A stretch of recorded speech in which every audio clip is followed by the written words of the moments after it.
All right. Good morning, everyone. Morning. Thanks so much for coming back. We had a great day yesterday, and it was great to hear all the things that you guys are doing, and I really appreciated your candidness and your conversations because it really helps us understand where you're at. And you guys are doing amazing work. So thank you for coming back to today's little gathering. Our gathering today will end at 12. We'll make sure that we don't go past that. But just as a reminder, restrooms are over by the elevator. Water drinks and vending machines are through this door here, not the emergency ones, but the one next to it. Just go through that door and you'll find water, ice, and vending machines. Get whatever you need there. There are donuts on that table there. They are there for a reason. We do not want to take them anywhere out of this room except in your stomach. So calories do not count today. It's a Friday and it's a meeting, so calorie free. It's your calorie free meeting. So please enjoy those donuts. They are there. There are 2 layers in each box, so please don't be shy. Again, what happens in our meeting stays in our meeting. It's all good. But also we're recording. But that was public. But they are there, so please feel to grab one when you need one. We all need sugar from time to time. It is part of our daily intake, so feel free. That's what they're there for. As we begin today, if you don't mind, let's just go around the room real quick. Make sure that everybody just tells us where you're at and your name, so that everybody knows who everybody is.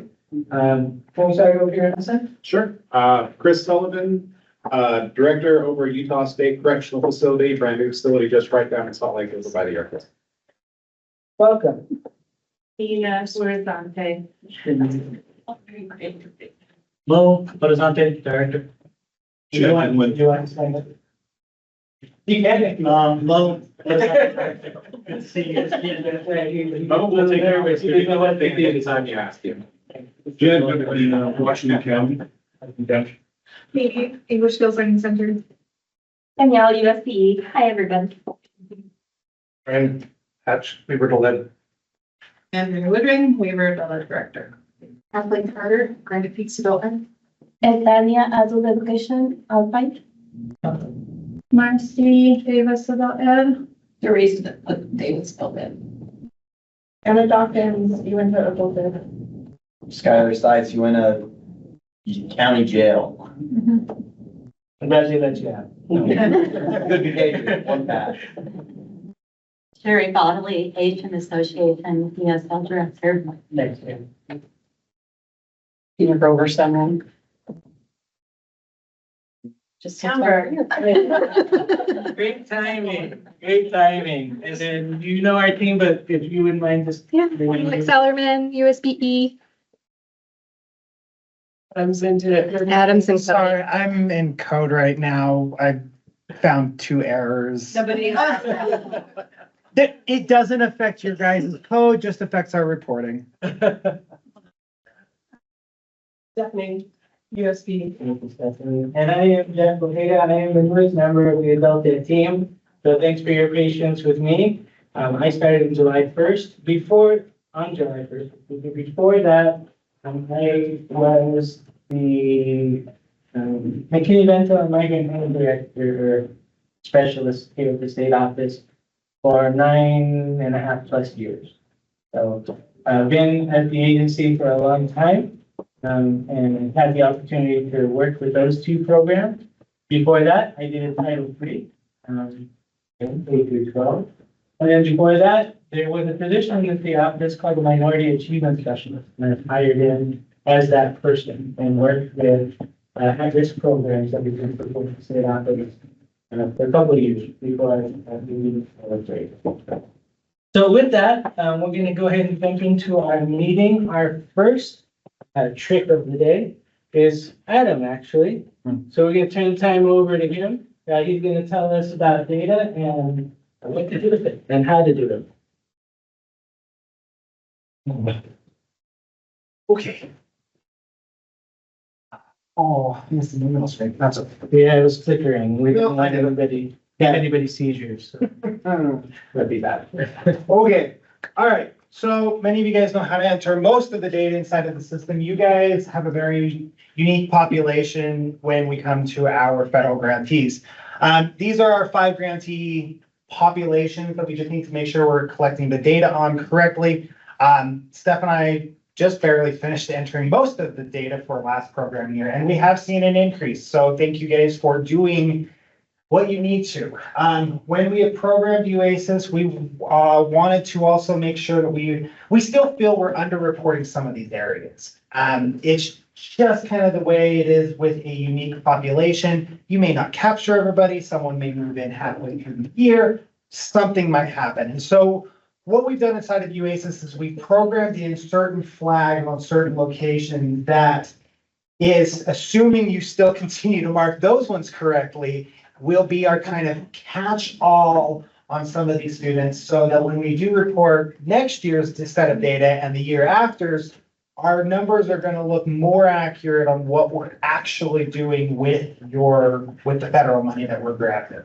So, you wanna go to the next one? So we've got a couple of locations that we are looking for different flags. This is on our locations flag.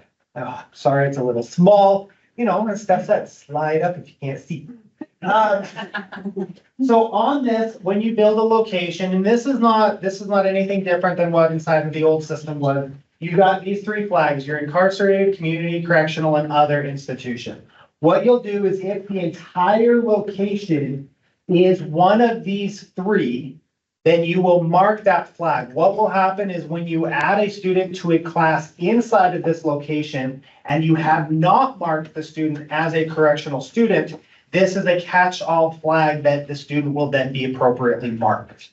So again, this is on the location page. So for those that have P&I funds, this is a big flag marker that you'll want to make sure is on your location correctly.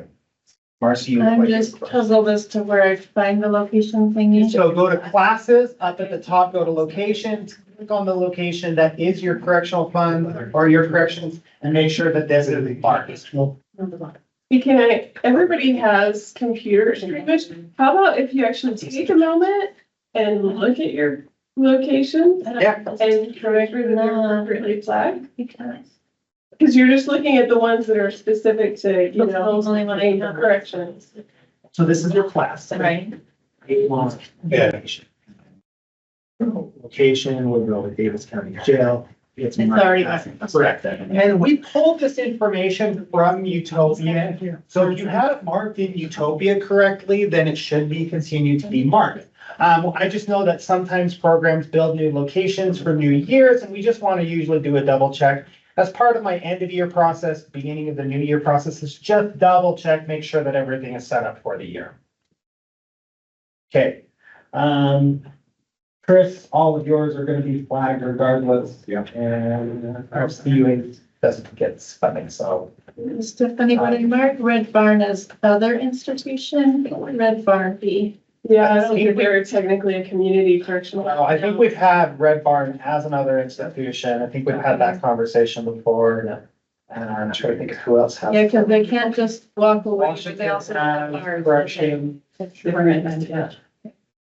We're jail adjacent. Hey, Adam, what's the difference between incarcerated and community corrections? Community correctional would be more like your AP court types of halfway houses. Those would be your communities. Your incarcerated are your jails. And if, as we continue on, not just now, but as we continue on going through all this, if you ever have a question about, well, does this location count as, what does it count as? Steph's fantastic at answering those questions. She's more than happy to help. I can tell you where, I don't tell you if it actually is. So then if we have people who are specifically working with APMP, should we be creating separate classes? No, that is, I'm gonna leave that up to you and your program. If you find that you are collecting the information fine without it, without creating a separate location, then no, go ahead and continue. But if you want to, and I would probably recommend creating a class, creating a location specifically for it. That way it is the final catch-all, because maybe there's a student that comes in that you just blow through the registration and forget to mark, their incorrections. When you enroll them in the class, this will be the catch that does make sure that it is. So my recommendation is yes, but you have to know. But the catch with these are the classes, but with the locations as well, remember the whole location needs to be identified as whatever that flag is. Otherwise, if you put a student in there, it's going to mark them even though they're not supposed to be. So it doesn't give you the option when you do the class, and maybe I ought to look at upgrading that, but at least for right now, when you enroll them and that flag is marked on the class or the location, and the student doesn't have the flag on their own profile, it's going to mark it. But just because they're working with APNP doesn't mean that they would qualify as that other like incarcerated. Okay. Definitely as a ex-offender, Right. but not necessarily. Yeah. Like if they're just on parole and they're not, there are locations where, Versus drug court or something that's a little more. it would have to be more than just having a parole officer. All right, going into classes. So when you click on your classes, these are 4 flags that we built inside of the system. These are your IET, IELCE, family literacy, and workplace literacy. So again, just like location, if the whole class is identified as one of these, then you can go ahead and mark it. Again, it's a catch-all for any students who don't previously mark before it's only them in. Questions? Yes. I don't think we're any of those things. No, you're not. No, and so Not that you applied for. no, so like workplace literacy and family literacy has specific funds that deal specifically with that. IELCE is another one and so if you don't really know what these are, there's a good. Well, I know what they are, but it doesn't. If you don't get funds for them, then you won't be worried about marking them. I mean, you could still have an IET that wasn't Yep. funded specifically through IELCE, but the others are probably included in your grant. And definitely IELCE, that means you're receiving the funding, but family literacy, workplace literacy would have been something that you probably wrote to in the grant. And we only have Amber and Katie and Mark, who's joining us later, that are family literacy and workplace literacy, I think. But we would love for more to join that. And Sherry, don't you have workplace classes? Not right now, not currently. She doesn't. We haven't passed. Okay. All right, so both of those flags tie back to one of 2 locations. This is your first location. So when you enroll a student in your program, after you've enrolled them, this middle column of program types shows up. So this is where you'll mark whether the student's IET, IELCE, family literacy, workplace literacy, those that do K-12. This is also this location. What would happen if you didn't mark this and you enrolled the student in a class that say is IET? When you enroll them into a class, this flag is going to be automatically checked with the placement date, where it's going to show a begin date and an end date underneath here. That begin date is just going to be whatever date you stuck them in the class. That's just kind of what our default date is.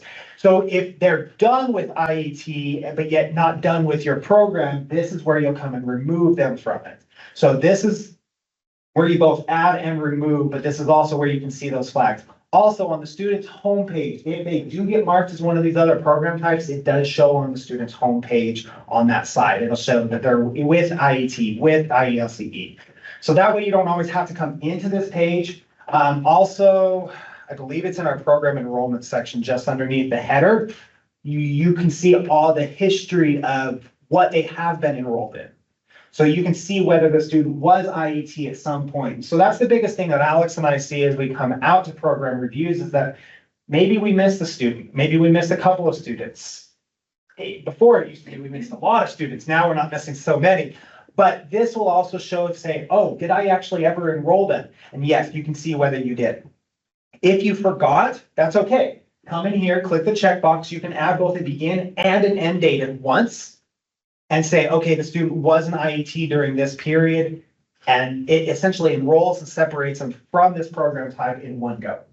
So that way, it's a lot cleaner than the old system was about trying to enroll and then separate later. You can do both at this point and essentially add the record, and that gets us the students. Hey, Adam, I had not clicked on the location for family literacy, so I just went into a student's file. It's not there. Should I put them when they actually enter the program, which was in 2022, or should it just be for this fiscal year?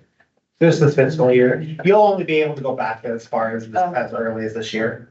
If you can go back earlier, then I need to fix that. And like, while that means that our reporting is technically incorrect for previous years, we can't go back and change it anyway. Right. So really think of these as if you find a student that you missed, it's a point forward change. Just make sure we have them collected correctly now, and then we'll be good. Okay, questions on this page? Actually, I like having this, and I'm not in the way of it. I just can't go and point at these, they usually can. Okay. My updates didn't come through this page. Which means all my numbers are not showing up either. Yeah. Just put yours on really quick.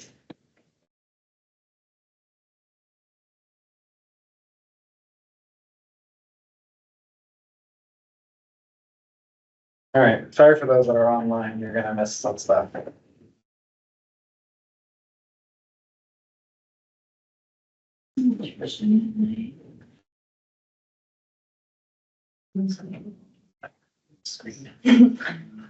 Me too. It makes me feel a little awkward. I mean, we can go into coding, I'm good with that. No, it makes me feel, my anxiety level just went up. Donut time.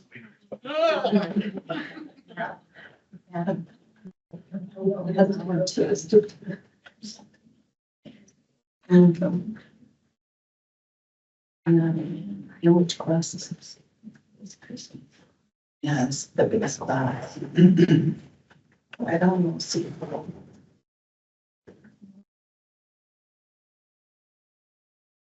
Okay. All right, the other place that I want to identify is the correction flags for the individual student page. So on the status and barriers page towards the very bottom, you'll see the institutional program. This will not have begin and end dates. Why we didn't program begin and end dates in here. In the back end, there are beginning and end dates, so maybe I'll end up making the adjustment later. Right now, so if you need to enroll a student in a correctional facility, for example, you put the checkbox, you hit save down at the bottom, it enrolls the student as of today. If they're done with the program or done with the correctional facility, you check the checkbox or uncheck the checkbox, it saves, and it removes the student from the program. So again, there on this page, there's no begin and end dates. Alex, we probably really ought to end begin and end dates. Okay, we'll do that. It'll come probably in December. I'm slowly moving things out. I have so much other stuff to do. Okay, questions on, again, these checkboxes will show up based on the locations.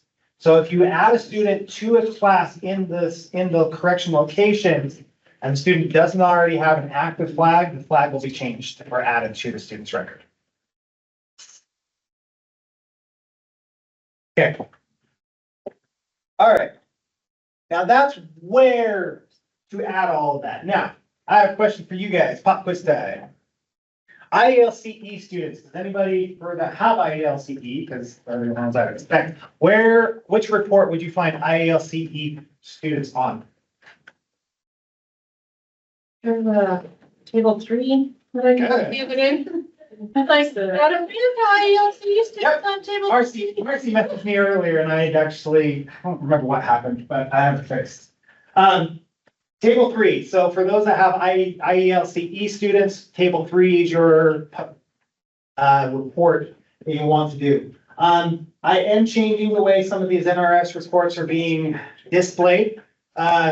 The changes will go out next week. What'll happen is when you run the report on the screen will simply be the aggregated numbers. If you want all the details, you'll have to download the report. We were finding that some of our larger programs, it was slowing the report up or slowing the page. And so rather than displaying all of your students, especially on a state level, you'll download the report in order to do that. So if you do want to see exactly who your IELCE students are, you'll have to download the report. If you simply say, oh, 200 sound right for my program, then you're good. IETs, which report can you find IET students on? Same one. NRS, IET is a little bit different on table 3. So table 3 breaks out what your students are based on their functioning level. So are they an ABE, an ASE, an ELL, or an IELCE student? Underneath each one of those is a subset of IET. So even if I know in like IELCE that one of the pieces you need is an IET part.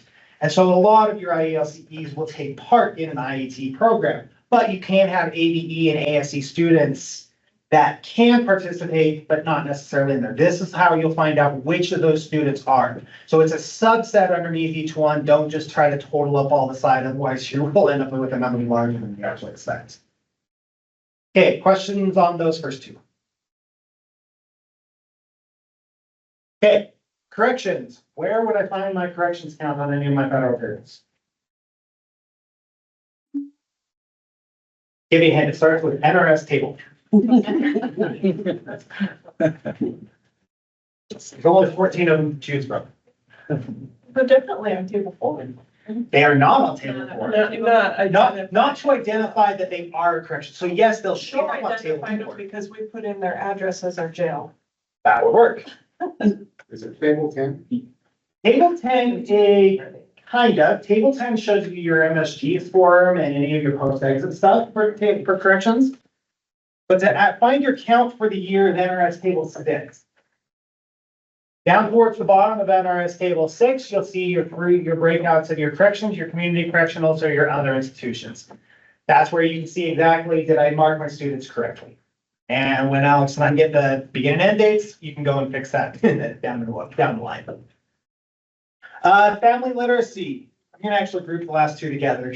They're actually on the same report. Family literacy and workplace literacy. Do you programs know where you can find those numbers? Okay. No, not 5. 5 are post-exit indicators. Oh, yeah. Those are your second and fourth quarter. Let's post.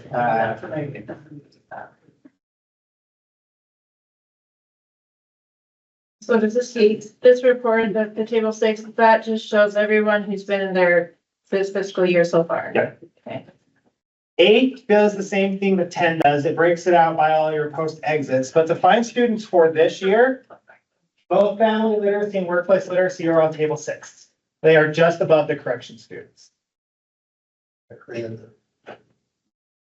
So as we go through, especially for any programs that are getting reviewed this year, when we come out, Alex and I will be looking at these numbers, making sure that does these numbers sound right in your mind. If they don't, we'll just ask that you kind of update them, especially if any students are still active. If they aren't, there's not a whole lot we can do about that. But we do want to make sure that you're keeping an eye on this, maybe monthly, just to make sure that you have the right number of students that get enrolled in those programs. And we should send out at least once, sometime during the year. We've done that in the past, a list of numbers. You remember, I would say, hey, this is your separate. Right. Yeah, just check and see. So I'll be able to build something like that. All right, numbers for last year. I wanted to kind of share with you guys what our numbers look like. Because as I mentioned, our numbers have been increasing over the years, which showed me not just that we're increasing more and more students within these populations, but we're also reporting them more accurately. So for IELCE students, we reported last year that we had a grand total of 696 students within the state. And that's a lot better than what I saw. Our first couple of years, we reported double digits. When we knew we had more than that but we just weren't accurately reporting them. So 696 is what we reported. IET students, we had 255 students. Now, I believe this one probably is higher. I don't think we're capturing all of them. Again, we just need to be better at just making sure that we capture our students. Again, that could be creating the class that has the IET flag already associated with it. However you want to do it, but I will make sure that you guys have the reports available to you to where you can double check all this. Alex, on our class list, I probably ought to add those flags.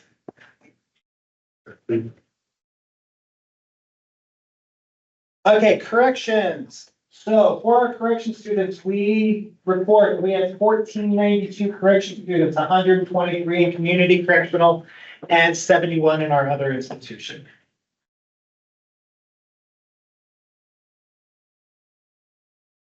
Family literacy, last year, we reported 114 students, and workplace literacy, we reported 12. Well, that one. That one we believe is wrong. We believe we should have a lot more than that. Again, it just goes back to the flag on the student's profile. So again, we're hoping that with some of these changes with UASIS and being able to mark those classes as workplace literacy, we'll end up capturing them. But. Okay, achievements. This is one that we know we're underreporting. We did not report very many. Family literacy, so those programs that have family literacy, there are 7 achievements you can mark specifically for this population. These are different achievements that they can do. They do not earn MSGs, but we do report them. When we reported them this year, the only one out of the 7 that we reported was reading to children. And we had 4 students out of 95 that we reported. Now, if you look at the achievements, help more frequently in schools, reading to children, visiting library, purchasing books.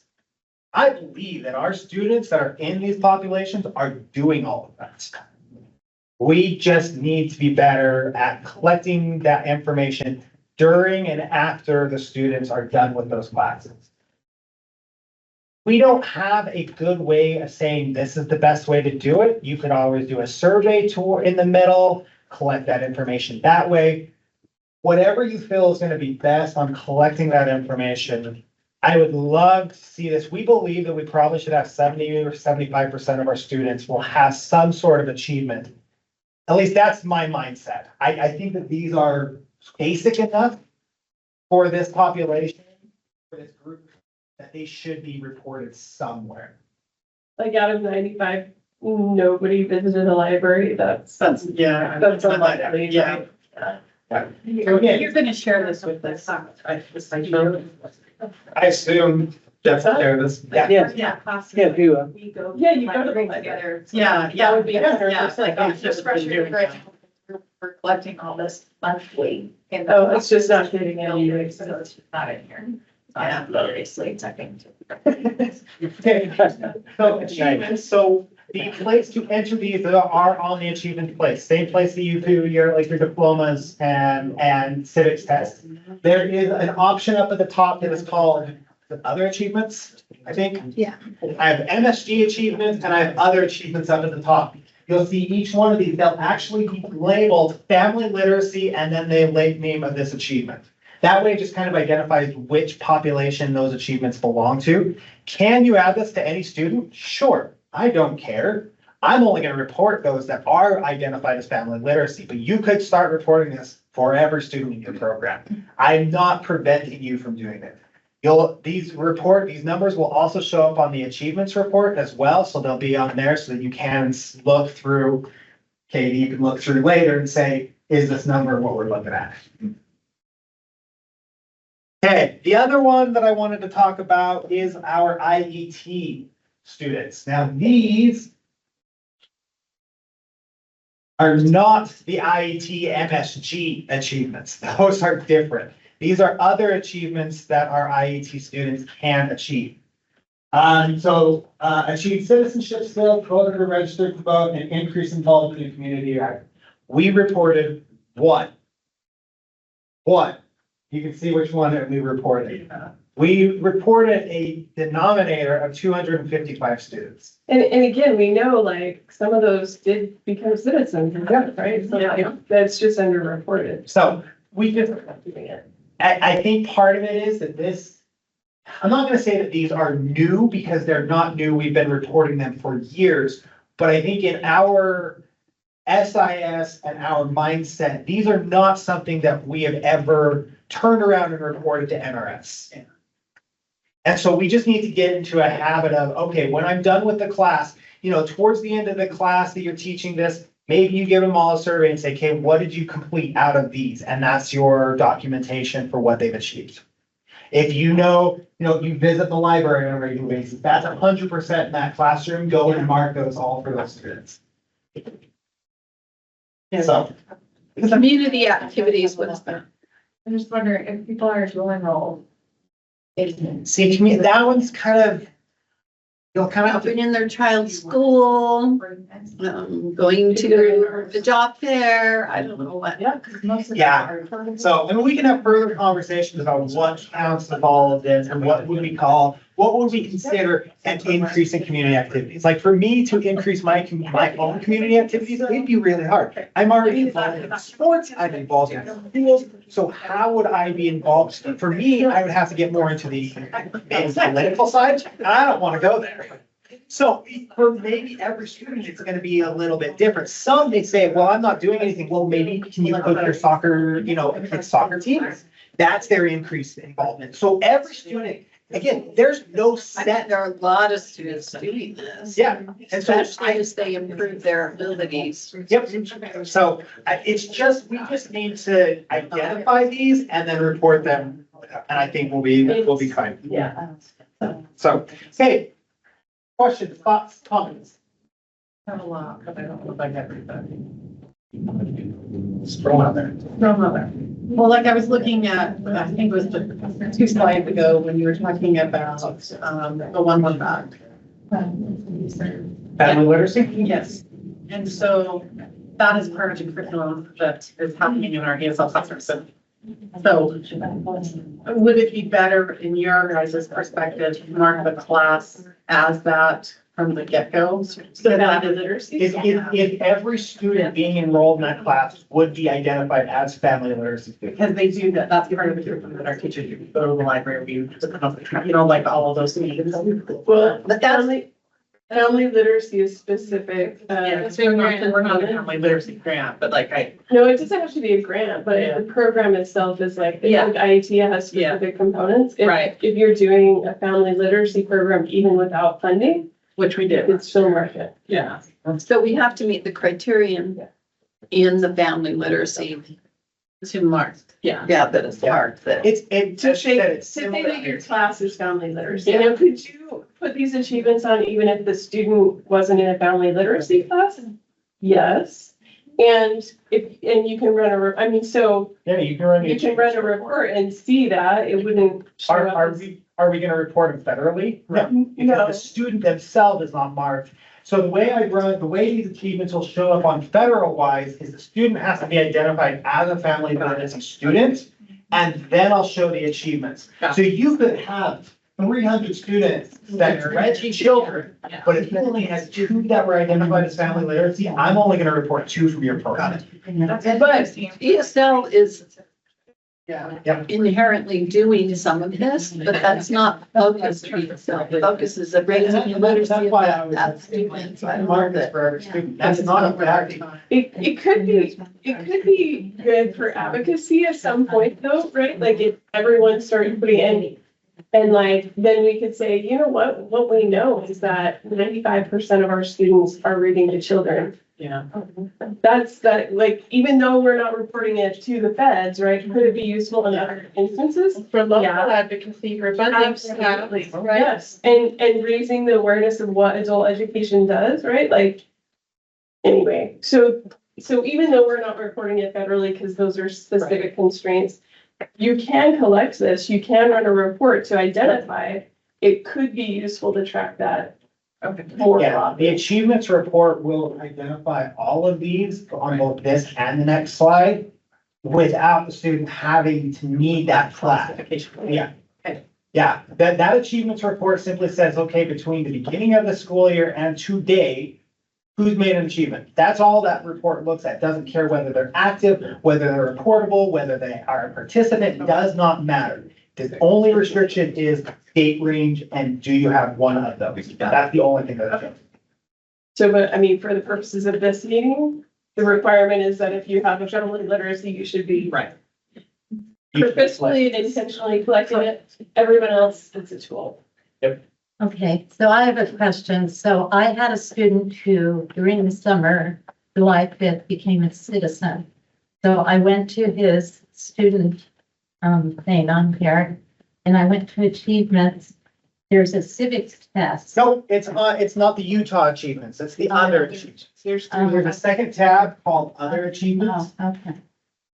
Now you'll see here are all of them. So now you scroll down, there's your IMCE achievements. So it's been put in on 7.3, so tries to put it in. Okay, yeah.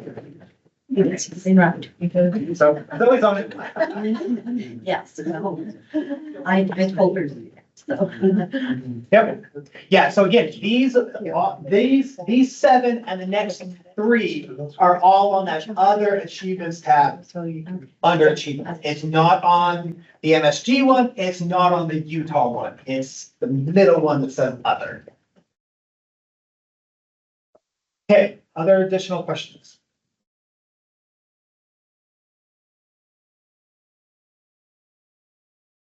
Only one statistic. Especially that left public assistance. You actually could like track that for every student. You know how we could track it in the survey? If there's some other kind of data mastering thing? It'd have to be anecdotal. I mean, not anecdotal, but It was survey based, maybe the survey based. we can see right. Yeah. Which might need some textbooks. Thing. Achievements were these. You could probably look at really down the line too, somehow. Exit survey. But something that's not on this list.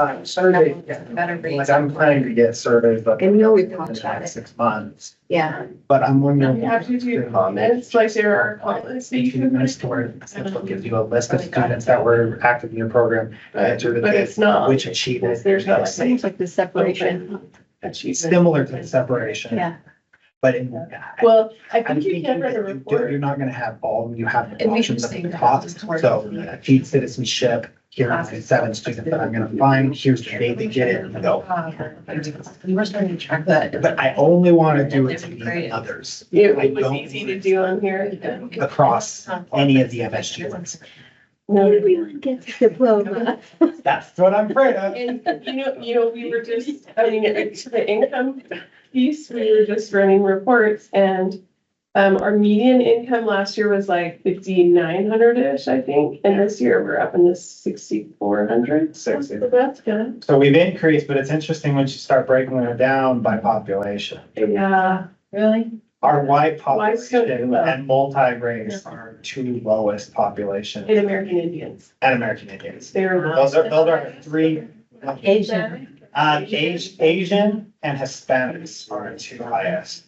Oh, It was fascinating to look at. In the whites might have to do with, I don't know, I was trying to think, like, maybe there's more in, the 16 to 18 range. Is that down?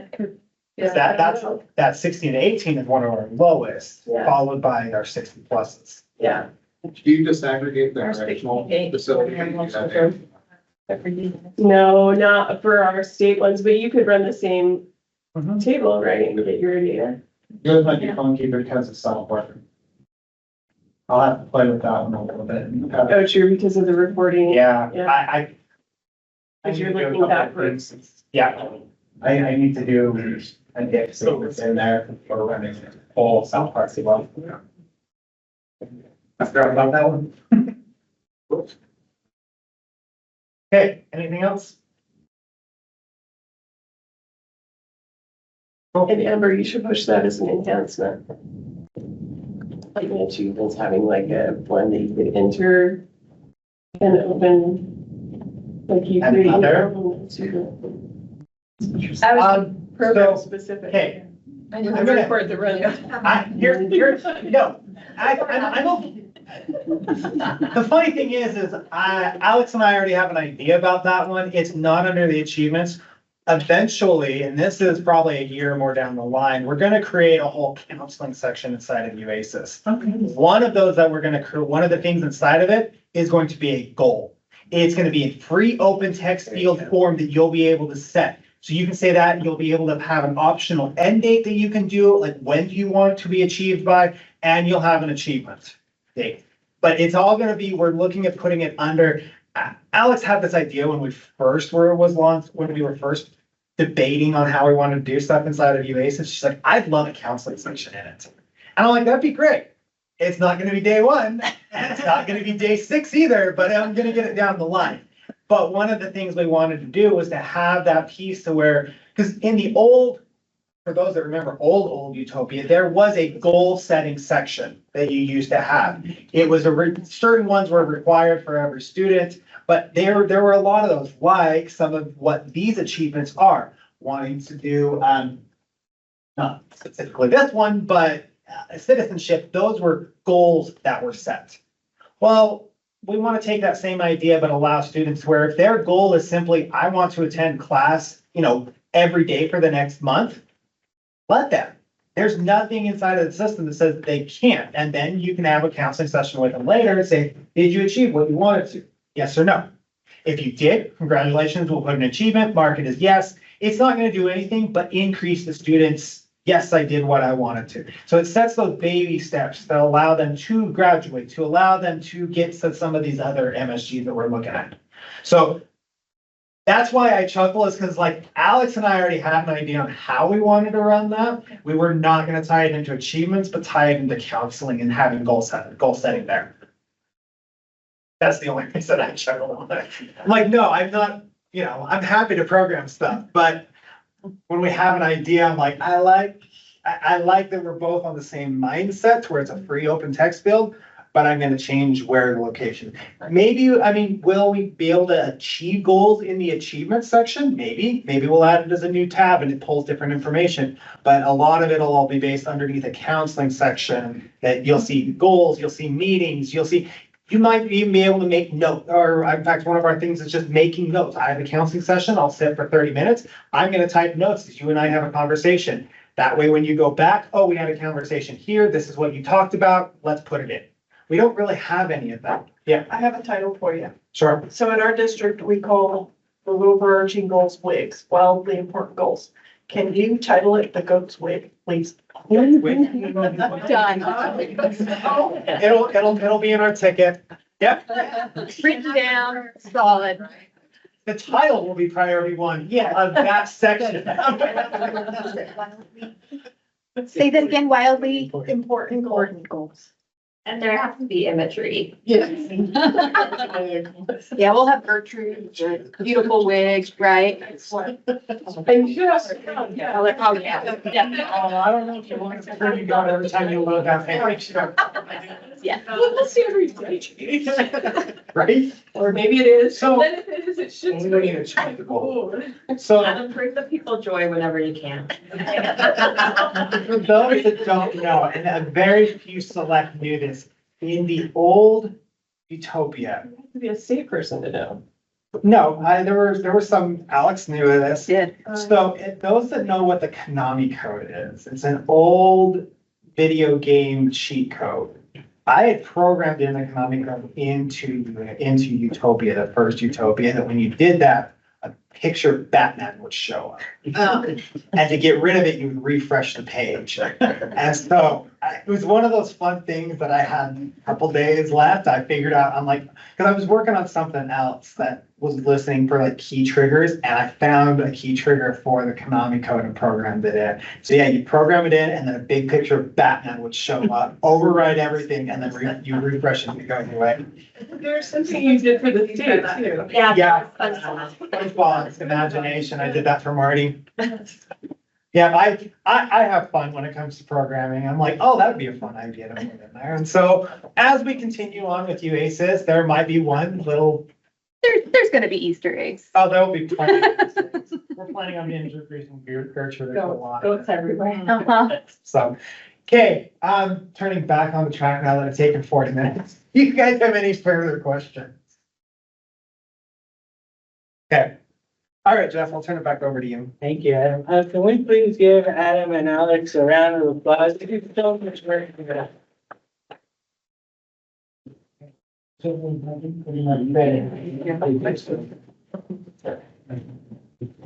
We need you to reshare your screen.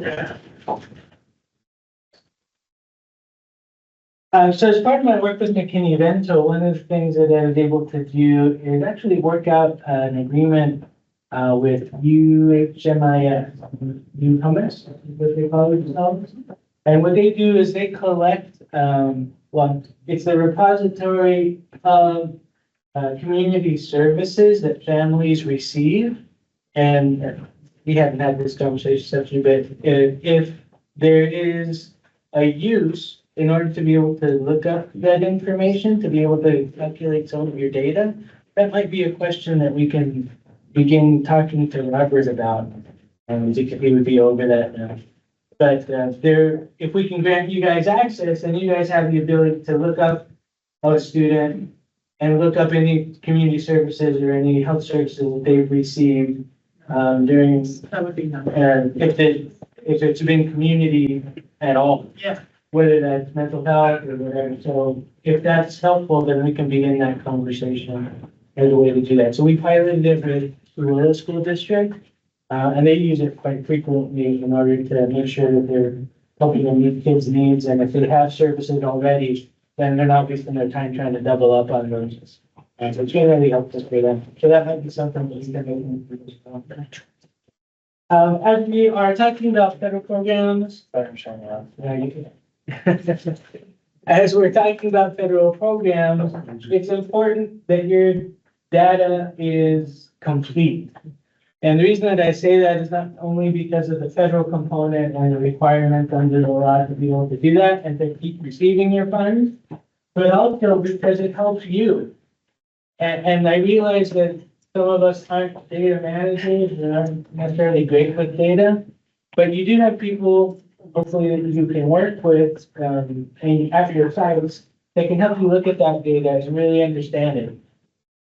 Having that and being able to make decisions based off of that is incredibly powerful. And for the powers that be, those that are above us, they really need to see the use and purpose and intent of the funds that are being used. So when you have that opportunity to present stuff that maybe not is a federal requirement of data, but it's stored data that you have that helps you tell the story of the students you're trying to serve, by all means, jump into it and use it.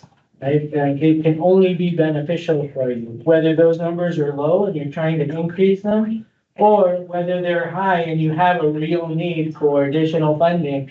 That's the best way to show those that make those decisions, the real needs that are present, and it's very clear when you're looking at things like that. So I would encourage you to continue to be on top of that. Make sure that you add all of that information, tag all of that information in, so that when you do look at your numbers, you're looking at an accurate picture, and it's reflected in the conversation that you can share and the reports that you can share about your programs. That will be only beneficial for you.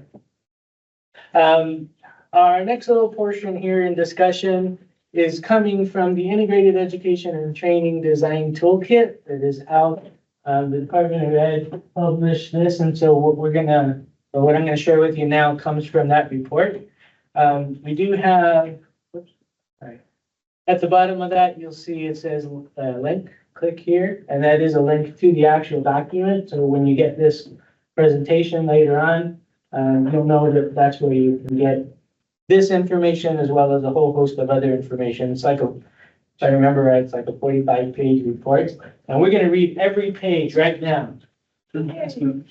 Oh, you guys are asleep. I gotta wait until you start. Okay. As I'm talking about IEP, there are 3 components that we need to discuss, and this comes directly from that document. Just as a reminder, the very first IEP program genre, you can call it, is education, literacy. So under that, there are certain activities that are allowable and expected. such as adult education, literacy, workplace adult education, and literacy activities, family literacy activities. Oh, I do want to mention something about the committee. And that is that in every federal program, not just the adult ed world, but K through 12, every pocket of funding coming out of the Department of Ed for the last 2 or 3 years has emphasized family literacy. So you guys aren't the only ones doing that, and I want to encourage you to tie in with what's going on in other parts of your district. Make sure that you can tap into that as well. That can go a long way to helping you ensure that you're not only meeting that specific requirement, but that you're doing it effectively. It's how great if you could tie into something that's going on at a local site that you can be a part of. Get your word out, get your data out, get your info sheets out, and give a clearer picture of what's going on in the adult ed world. I encourage you to do that. English language acquisition, integrated English literacy and civics ed, workforce prep activities, which we discussed a little bit, and integrated education and trainings. The next is workforce preparation. And I thought this paragraph out of that document was important to just have on its own. The program component outlines the skills needed to be successful on the job or in other post-secondary education and training opportunities. As part of an IET program, workforce preparation activities help an individual acquire a combination of essential skills for today's workforce, like those listed in the definition preparation. And some examples of that are utilizing resources, using information that is pertinent to a specific site, working with others, understanding systems, creating skills, helping students learn skills that are necessary for transition and completion of post-secondary ed, or employment and employability skills that are going to help students.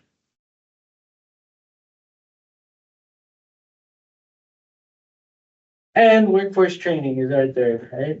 And again, in classroom or online occupational skills training, on the job training, incumbent worker training, programs that combine workplace training with related instruction like apprenticeship, training programs operated by the private sector, skill upgrading or retaining, transitional jobs, and job readiness training, provided in combination with services that were mentioned above, and then customized training specific for an employer's needs with a commitment from the employee and an individual successful completion of that training.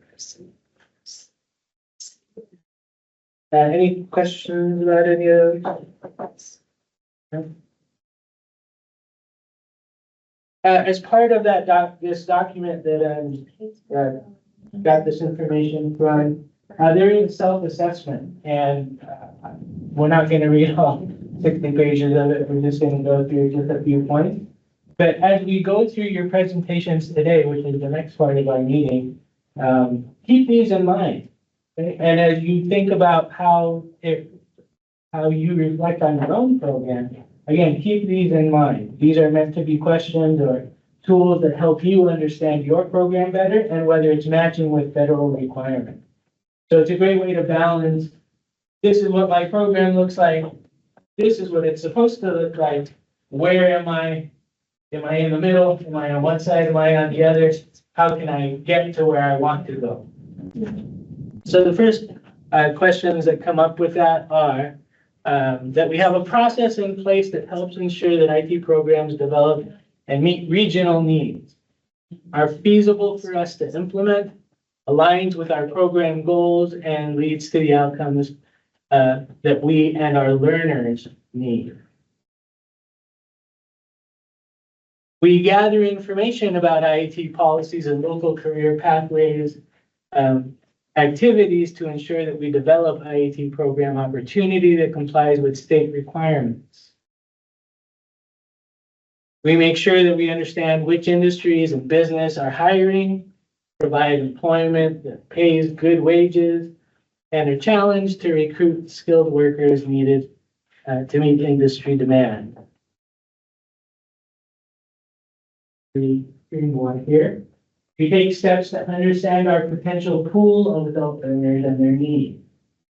We identify resources that can support our program learners who participate, including potential funding sources, training providers, and an effective community organization. We take steps to understand the needs of businesses in our community.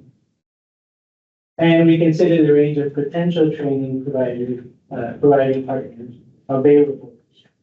And that varies greatly throughout the state. So some of you have a lot of resources locally. Some of you don't have that many resources locally, but are you tapping into those is the question. It's not the amount, but it's the quality of some partnerships that you have.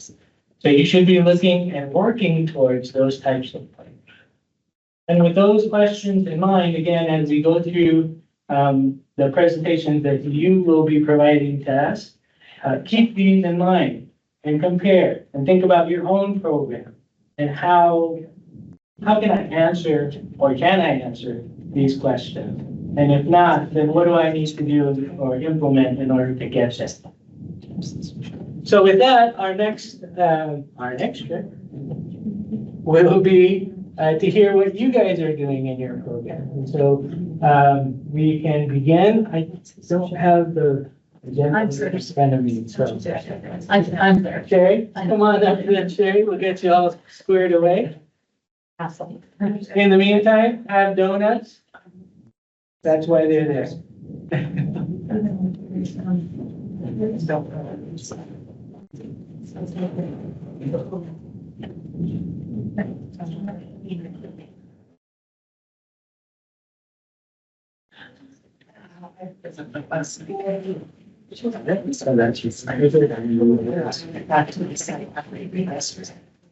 I really liked this picture. Everybody just knows this picture. So I didn't have it actually there. Okay.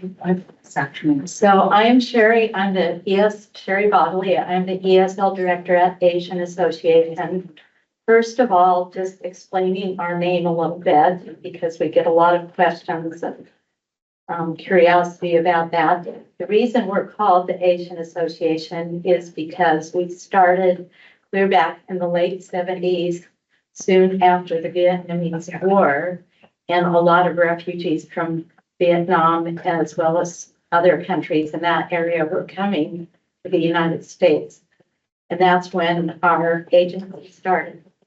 So that's hence the name. We've actually tried to change it since that time. I believe about 10 years ago, didn't work. Everybody still called it Asian. And I guess there was also some legal issues with changing the name. So we do serve people from all countries, okay, including Asian people. That's not just Asian. Let's get that out of the way.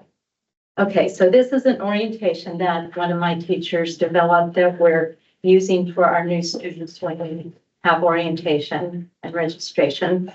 So some of the slides I'm going to kind of skip through because they more apply to students than our general program. But I'll get started with that. Why isn't it going to the next slide? Oh, there we go. Okay. This how to, so, the Asian Association, we provide social services to refugees, asylees, and survivors of human trafficking to help each person improve their life and become self-sufficient. That's kind of our agency mission or goal.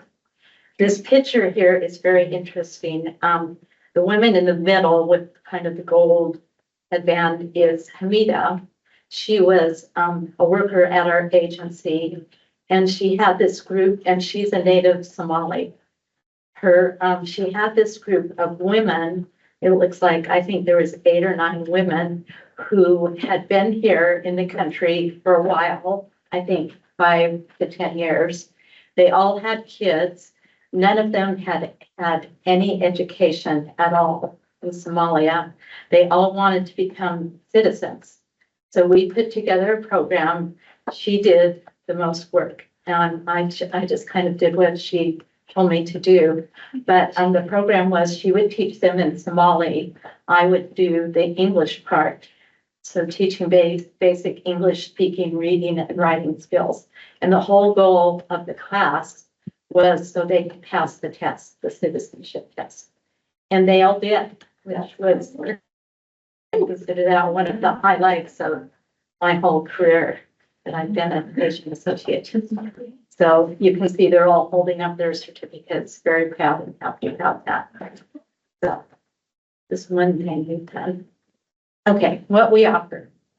So we have kind of three areas, I guess you would say. So one of them, the Refugee and Immigrant Center.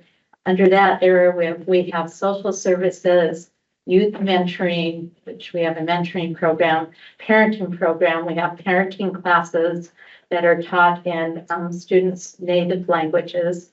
We have a housing assistance program, after school program.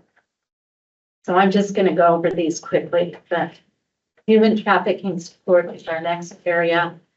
For that, those people, we have survivors of human trafficking, we have case management, help with housing, other services as needed, trauma-informed care, behavioral health, we have individual therapy, medication management, diagnosis. So the good thing about our agency, besides our part, which is teaching ESL, is we have all these other support services that we can refer students to as needed. Okay, so getting down to our English classes, we try and cover all these areas: civics, integrated English literacy, like I talked about, citizenship. We don't have separate citizenship classes right now, but we do try and integrate that into our regular English classes. Financial literacy, digital literacy. We have a computer lab that has 10 computers with internet access. So we do a lot with that. We have a lot of programs. We use the internet a lot to help students with that digital literacy aspect. All of our classes are online as well as in person. So if students cannot come into the class for any reason, they have small children at home, they have transportation issues, whatever the problem is, they can still join our classes. We just send them a link and they can join online. And one of our trademarks of our program that we like to talk about is having small classes. We generally cap our enrollment at 15. Part of it is because we have small classrooms, but also we kind of want to keep our program more personable. And I also would like to, it's not on here, but we also have volunteers that we have help with our classes. The person in this slide, the woman, was actually a student of ours, a student of mine several years ago. She came back, I think, 4 or 5 years after she had completed her program and volunteered for us, which is kind of cool. So, yeah. This one, for some reason, the print is behind the person, but it says we have over 200 students that we teach. That's in a typical year period. The next thing says 22,000 instructional hours, or I think it's over 22,000 instructional. This just shows our class schedule. We have morning classes. You can see the schedule Monday to Friday, 9 to 12. We have one afternoon class Friday afternoon. We have evening classes Tuesday and Thursday from 6 to 8. The advantage, of course, of coming to the morning class is where we try to get people to come if they can, is we have 3 separate levels. We have 3 teachers, 3 classes. The other classes are multi-level, which means 1 teacher, everyone together. However, like I mentioned, we do have volunteers. So we often have breakout classes or groups within those classes. Can I ask a question about your afternoon class, the 3 to 6? Yeah. Is that a popular, well-attended class? It's really interesting. Sometimes it is. Sometimes we have a lot of students in that class and then it's kind of dwindled down. It's kind of on the upswing right now. So we have probably 10 to 12 students that attend and we're trying to get a few more. So, yeah. Choose that one because the other classes are full. I mean, because that is just really a hard time for families. Yes, it is. We kind of did that time because some people don't work on Fridays. It's kind of designed for working people, or they can get off earlier on Fridays, and that's the day they can come. So, yeah, we've just kind of scheduled it Interesting. to meet We those found people. That we just can't get people to come during that time. I love the Really? classes in the afternoon, but we can't get people to come. Yeah. It's Yeah. getting out of school, they're getting dinner ready, people are just getting off work, it's a really rough time. Yeah, I will add on that, because like I've had that same issue. And our district changed their whole district classroom schedule, so we've kind of adjusted, because on Wednesday, the whole district found it early, yeah. And so I started this for ESL, I did a 2 to 4 class, which I've never tried before, because we had so many people wanting in. And we don't hold it on Wednesday, so it's a Monday, Tuesday, Thursday, Friday class. And it's really loaded up with attendance, so that might be something you might want to try, I don't know, but 2 to 4, 2 to 4, and you hold it like 4 days a week. and how many week early? No, so far, it's been great, really greatly attended. Because they have to pick up kids from school. Yeah. 2:30, because our students get. Yeah. our children. Yeah. Get them to that. Yeah. The 2, but I think 2 to 2 is up to 3:30. I have a But they 9 to leave 11, early 11:30 to pick up. 1:30, but the 2 to 4, they want it, there's so many people trying to get in. They'll take what they can. Yeah. That's an. Yeah. kind of interesting. So that's just something we just started, like, the second week in of our session, we're like, we've got to see if we can get more That's people, we've all doesn't end, and they are coming, so I Well, think that's another kudos choice, to, maybe they're taking it over nothing. yeah, Okay. Be interesting to see how it is in January. It'd be really Yeah. interesting to see if they stay. so this is their third week in the 2 to Persist. 4 class, and it's been really pretty well attended. That's very interesting. Sorry, I didn't. Yeah, that's okay. Yeah. Because I think that's interesting to hear we're what offering other for different times. Yeah, yeah, like I said, ours has been kind of hit and miss, so. Yeah. Right now, we have quite a few students in that class. Yeah. So, anyway, our next thing, no. Went out, okay, so let me get back to that slide. So this is, our attendance policy. We decided students, this is for, of course, the morning classes, which have 5 days. Students should attend 3 days per week minimum. Tell the teacher if you have a problem. And something we've done recently is require them to attend or say, require them to promise, or, yeah, I don't know if there's a better word than that, that they'll attend 50 hours before quitting classes. And everybody knows the reason for that is because you want to post-test people.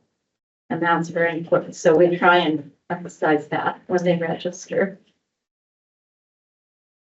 Okay, this is more for students. And that's behavior. So these are the steps to become a student in our program. We've started having once or twice a month orientations, which they're required to attend. Unless there's an absolute reason they can't, then we meet them individually. They fill out registration, they take the CASAS appraisal. Then once they come to the class, we give them the next test, the next CASAS, and the speaking test. And then, then they're enrolled. So I'm just curious, the appraisal is only the appraisal? Yeah, well, that's all we do the first time, during the orientation. And when they So have, during the orientation is when you screen them, you know, what test to actually give them. well, the appraisal tells you which test. According It tells you which test to give them. Yeah, And then when you come to class, you actually give them the test. right. Okay. Yeah. What do you guys think? Any other questions? Just go back one slide real quick. Yeah. Oh, well, I thought I could. You guys do. Okay. Well, It depends on if it's day or night. Now, this much, so just this Night night. and the appraisal first and then have to come back. Well, we don't do appraisal, we do it oral and written screening.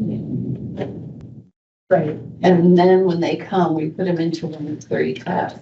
But So you don't always do the. was it this slide? We You don't always do. Yeah. we do the e-test, so it's included in the test. Very good, thank you. Okay.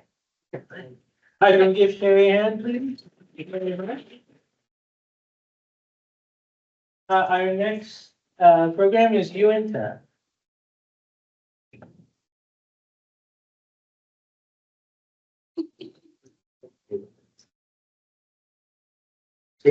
Yes, sir.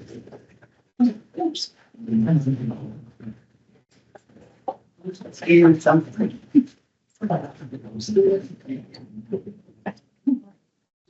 I'm just gonna bring her. I'm just glad we do technology here. I'm the person. Yesterday. This is me. Okay. All right, so we're from UNF School District. Anna is kind of the main boss. I just teach in the jail. That's kind of where I stick. So I think I'm just the physical component of the grant. A lot of the grant was to hire me as a full-time jail teacher. So that's where I spend most of my time.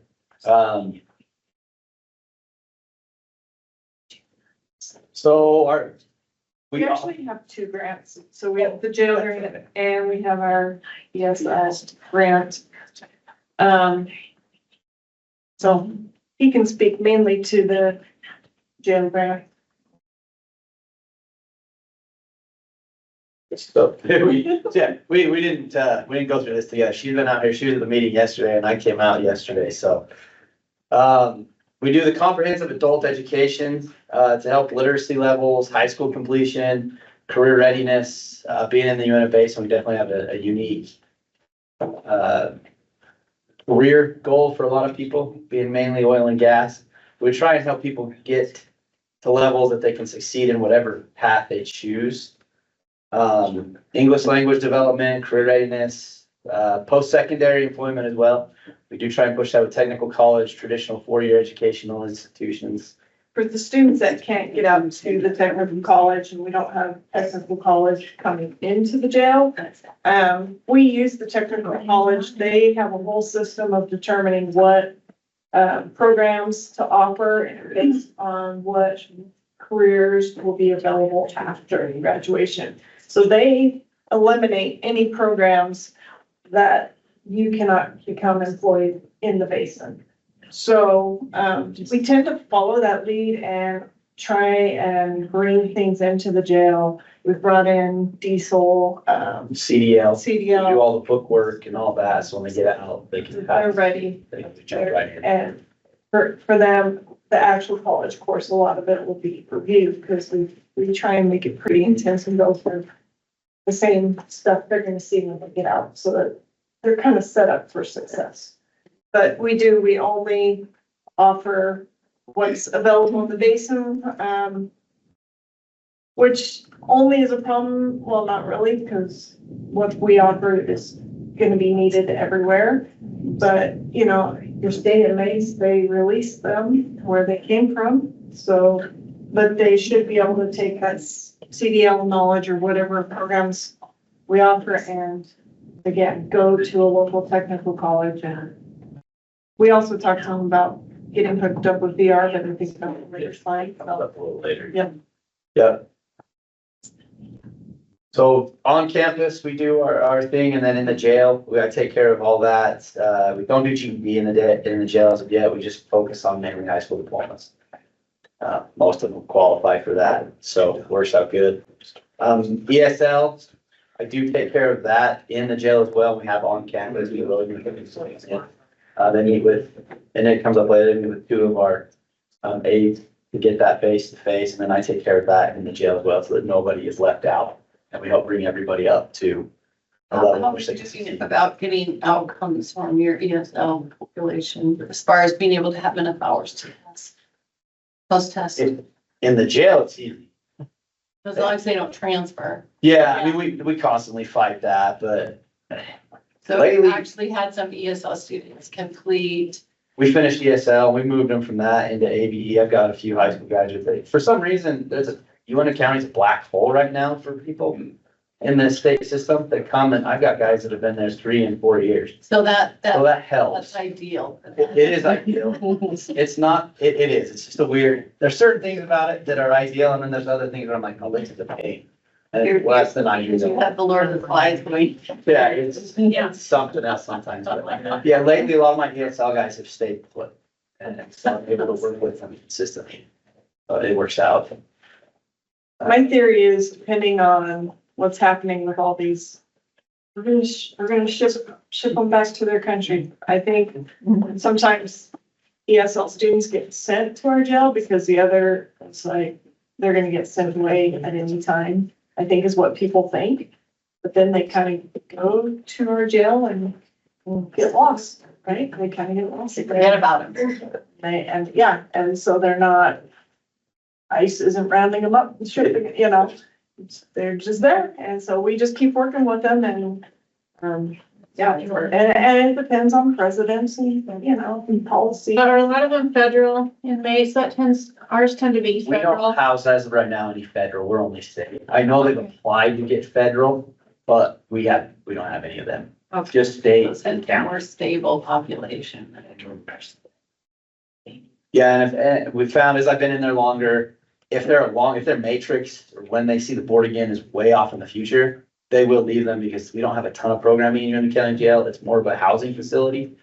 So that's why I think is there's not a whole lot, like they don't qualify for programming, can't go to Kane or some of these places. So UNT County can house them pretty easily.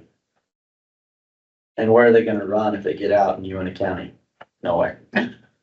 Colorado, yeah. That's Colorado. That's the last two that escaped land. Yeah. We've had that before, so. Folks that are just expanding the IET stuff for these incarcerated individuals. Reducing recidivism rates, trying to give them something to do when they get out. Jump through that. You said we're taking up more time. Touch on a few things. AutoCAD is a big one. We were able to get that set up. We're working with local engineering firms and things like that. And I'm working with the state caseworker, work with the state so that we can get these guys rolling and maybe completing projects while they're incarcerated.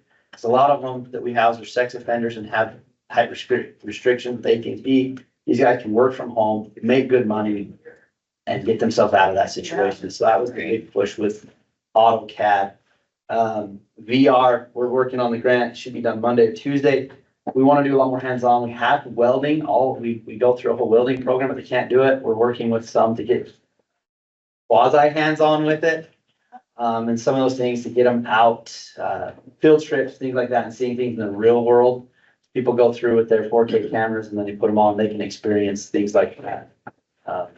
On your AutoCAD, how are they allowing that, software? Honestly, Yes, please. we downloaded it online and then put a program on called Deep Freeze that locks it up, and we can take it offline and then bring it in the jail. And Okay, then I download CAD files and then I upload them on, so we bypass their whole Revit. so do you system. have to like take the computers out, let them to the online and then take them back? About once a year. Okay, For now, I'm also in the process of getting whitelisted internet into the classroom. when you have that, let me know, cause Okay. then I can battle that too. Yeah, so right now we just found a workaround that doesn't require internet, doesn't require licensing. Well, our district has the license for Revit. Right? So we were able to put it on the computer, take it offline and freeze it like that. And then I just manually load new stuff. But yeah, as soon as you get whitelisted, then it can auto update. You can put users on it. It'll be really nice, but it's the first step. So that's how we've gotten around it for now.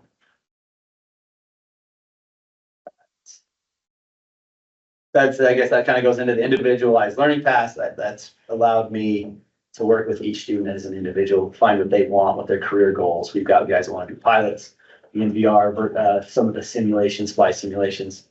There might be just a bunch of different things, workforce alignments. Again, UB Tech, you went to that meeting, sat in meetings forever the other day, trying to figure out what they can do to help us out. So that these guys get out, they hit the ground running. Cool. I'm skipping it because I think we've taken our 8 minutes, but, any questions, concerns, comments, jokes? So in terms of the year, a lot of our students didn't know that they could potentially, especially our jail students, potentially qualify for the year, just having been incarcerated. So I brought stuff into the jail, and those that, especially the county ones that we know are getting out soon, we've got them now asking for the application folders, and we can get them into their personal property. So that, you know, the whole personal property 30 days, so that when they get out, it's done. They've had someone help them fill it out, and they just, because we did discover that, AT&P in our county wasn't really good at, hooking these guys up with services. Imagine that. Yeah, right. What? Imagine. I know, I was really helpful because last year AT&P, a person contacted me and said, hey, we want to have you at our meeting so we can discuss our same students and get them at your program. Like, cool, I'm in. And then she never heard anything. So 2 weeks later I said, hey, still interested in this? He's like, yep, well, let you know. And it's been almost a year. Like, I guess I'm out. So. Well, thank you very much, guys. Give me a hand. All right, it is now time.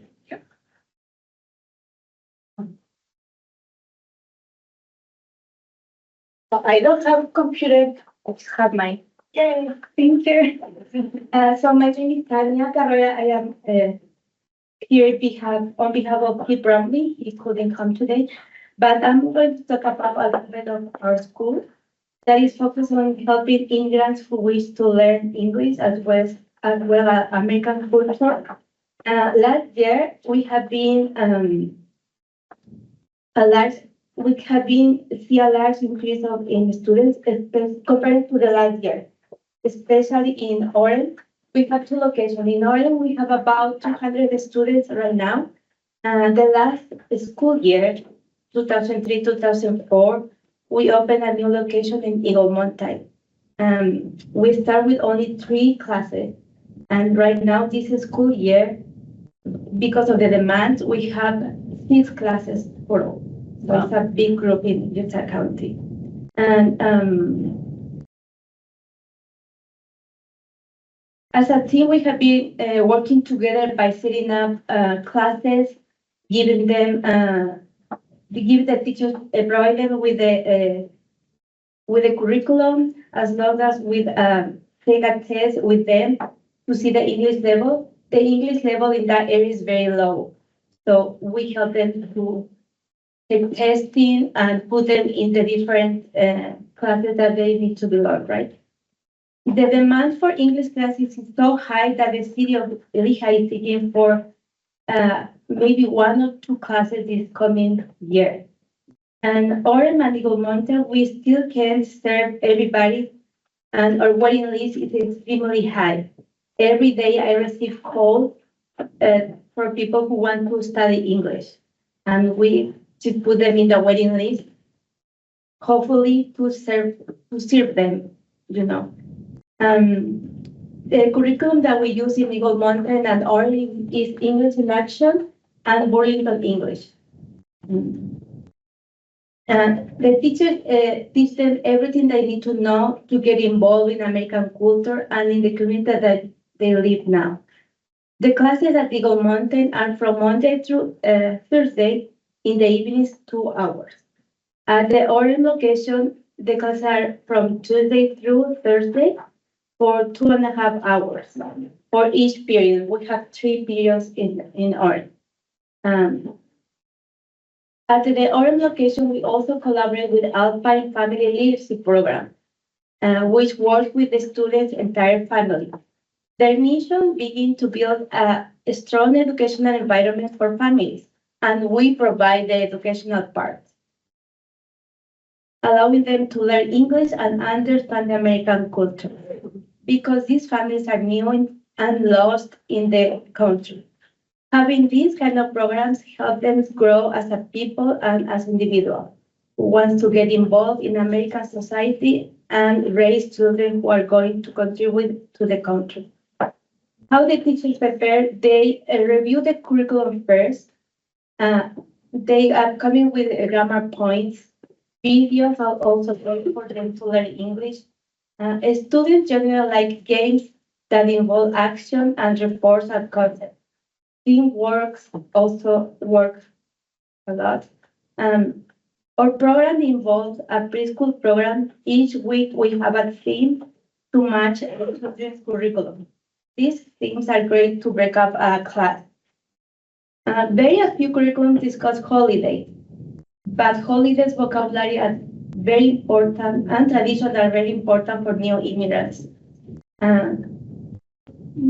Preparing the lesson before the class is also that the teachers do. Reading information about teaching ESL, come up with ideas about the subject are not Burlington or English in Action, games, grammar concepts, writing assignments to promote the speaking for the advanced class is also important. Homework is very good because they can apply what they learn during the day. We attend to the annual Adult Education Fall Conference, and every month we have a professional development meeting with the Alpine Family Leadership Program, where we collaborate in different areas like reading, literacy, speaking, and morals. And we also have some vocabulary things, like I said before, with children. For example, if the moms are learning about body parts, the teachers in the classroom teach the students about body parts, like in the beginning class, intermediate, and in the advanced class also. We set goals for the month, and also we have a newsletter to share important news for the students, like community events that we have in the community or anything that is important for them. Also, as an Alpine Adult Education, we have a meeting where we share all the concerns that the teacher and the students share with me. For example, sometimes they think that the book is too hard, or sometimes the teacher for them is too hard. So I try to talk with the teachers also, and anything that they want to share to have to improve our program. Around 2003, there was a program named Even Start, which provide English language to preschool and daycare, but then the grant expired. And the person who was in charge, they thought that the program was so great that we cannot lose it.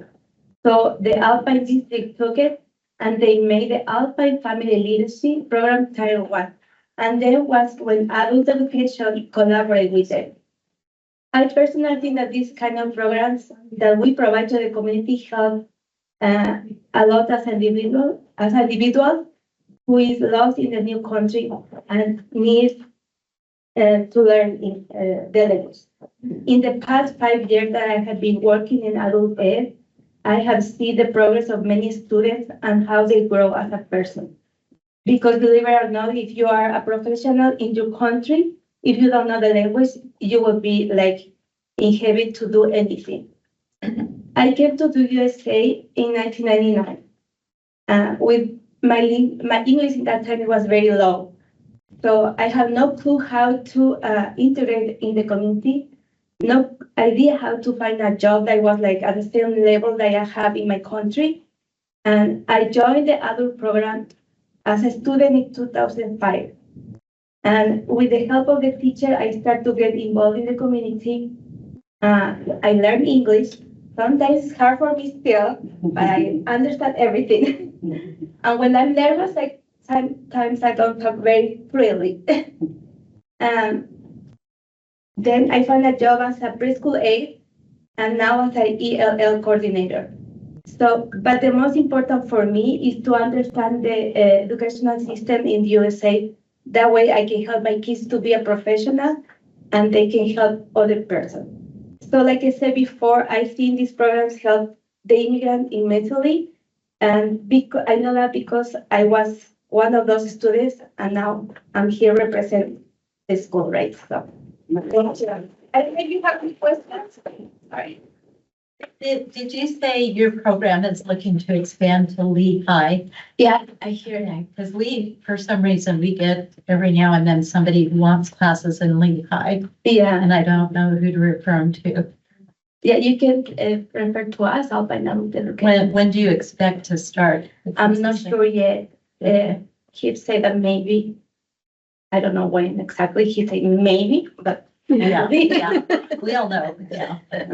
He said maybe, when we open Eagle Monte, he said like, oh, maybe we will open up Eagle Monte, and then after maybe 6 months, oh, we're going to open Eagle Monte. I went, what? Okay. So it was super fast, so I'm not sure when. Okay, thanks. But maybe even if they were referred to there, they would help see the need to. Yeah, open that. yeah, so I'll have them contact you. I've got Kip's email, Yeah. so I can have them contact you if you're interested in that. Any other questions that you have? Thank you.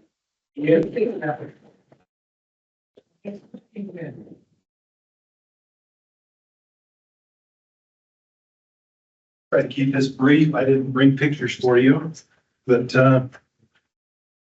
we've got Purgatory Correctional Facility in Washington County. It's kind of a neat name. Think about it, but I guess the history on it was Purgatory Flats back when the pioneers moved in, when they built the prison there, Purgatory. So, get a lot of laughs and giggles out of that one.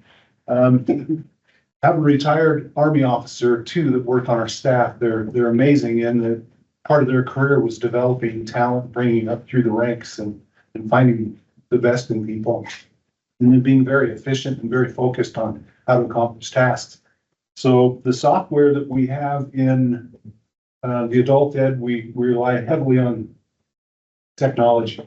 We try to do more with less. We're a smaller program. We try to maximize that. So we want to have the best tools possible for our teachers. As we brought this new teacher into the corrections, she wanted those same tools. That requires some really big hoops in technology, bringing that into the prison classroom. And so the prompt on this one was corrections, highlight how you create collaborations with others in that space. And so we started working with our technology department at the district and then the tech department at the corrections to see if there was a way we could bring internet-based software into the classroom. So working with the sheriff, working with the programming sergeants, we've got it set up now. There's a program called PLP. It's like Edgenuity online. That's in prison. We have Aztec, we have GED, we have Khan Academy, Word, Excel certification software, Burlington English. Let's see. COSIS. We do the e-tests in COSIS as well. And so they've got it set up. We put in a Chromebook lab. Chromebooks can be locked down tight. They brought in, I think it's a Chromebook or Chromebox server, and that ties in the whitelisted programs. But basically what happens is on the Chromebook, all of these programs we brought in are loaded as apps. And so once they log into that app, they can go no other place. And only those apps are available on that lockdown Chromebook. Our IT director at the district was into the cybersecurity before he became the director, very supportive. And so as they worked with the IT at the corrections facility, coming up with something that was successful, have those same tools. As I thought about corrections education, what's the best thing we could do for those students? Well, we know that a lot of them don't have a high school diploma, and that's the gateway to a lot of other programs. It's difficult, as I hear from some of my colleagues, to bring these different virtual reality programs in. So a thought that I had after working with Snow College, they want to do a 2-year program, general ed. So my thought was if we could take these enthusiastic graduates in prison that have that self-confidence now because they never pictured themselves as a graduate or as a student, and they realize that they really are talented academically. and it opens up all sorts of doors for them. But they're gonna be in for a while.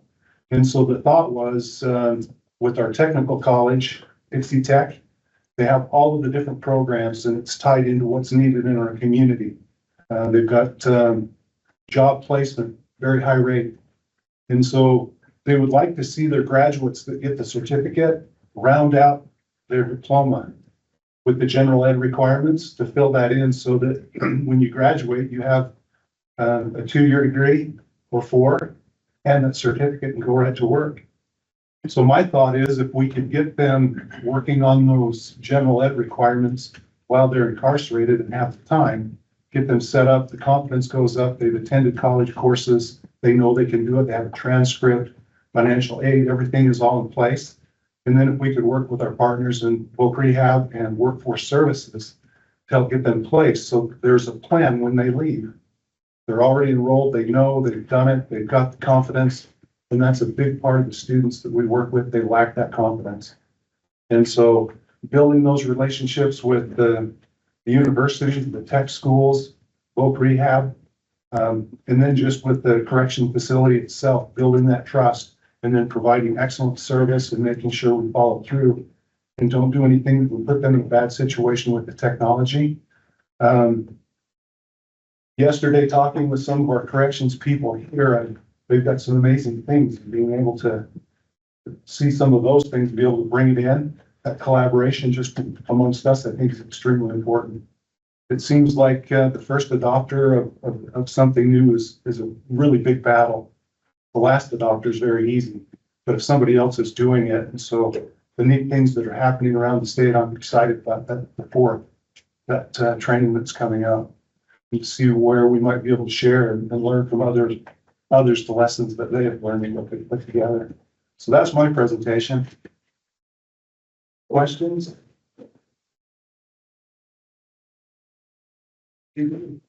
Thanks so much. Next we have Canyon. He's on. And we're moving on to Beaver.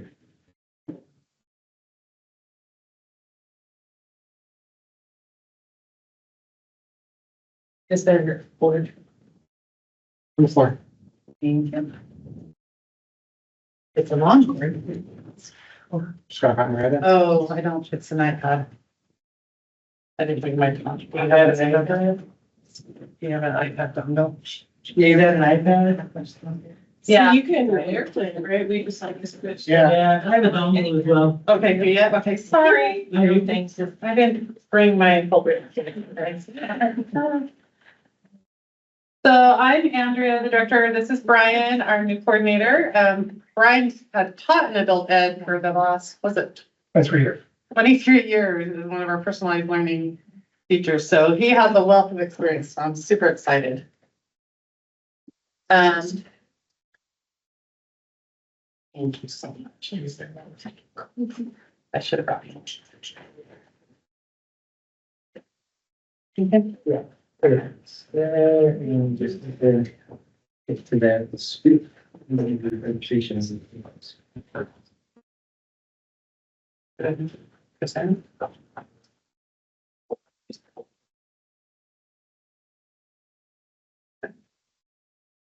Yeah.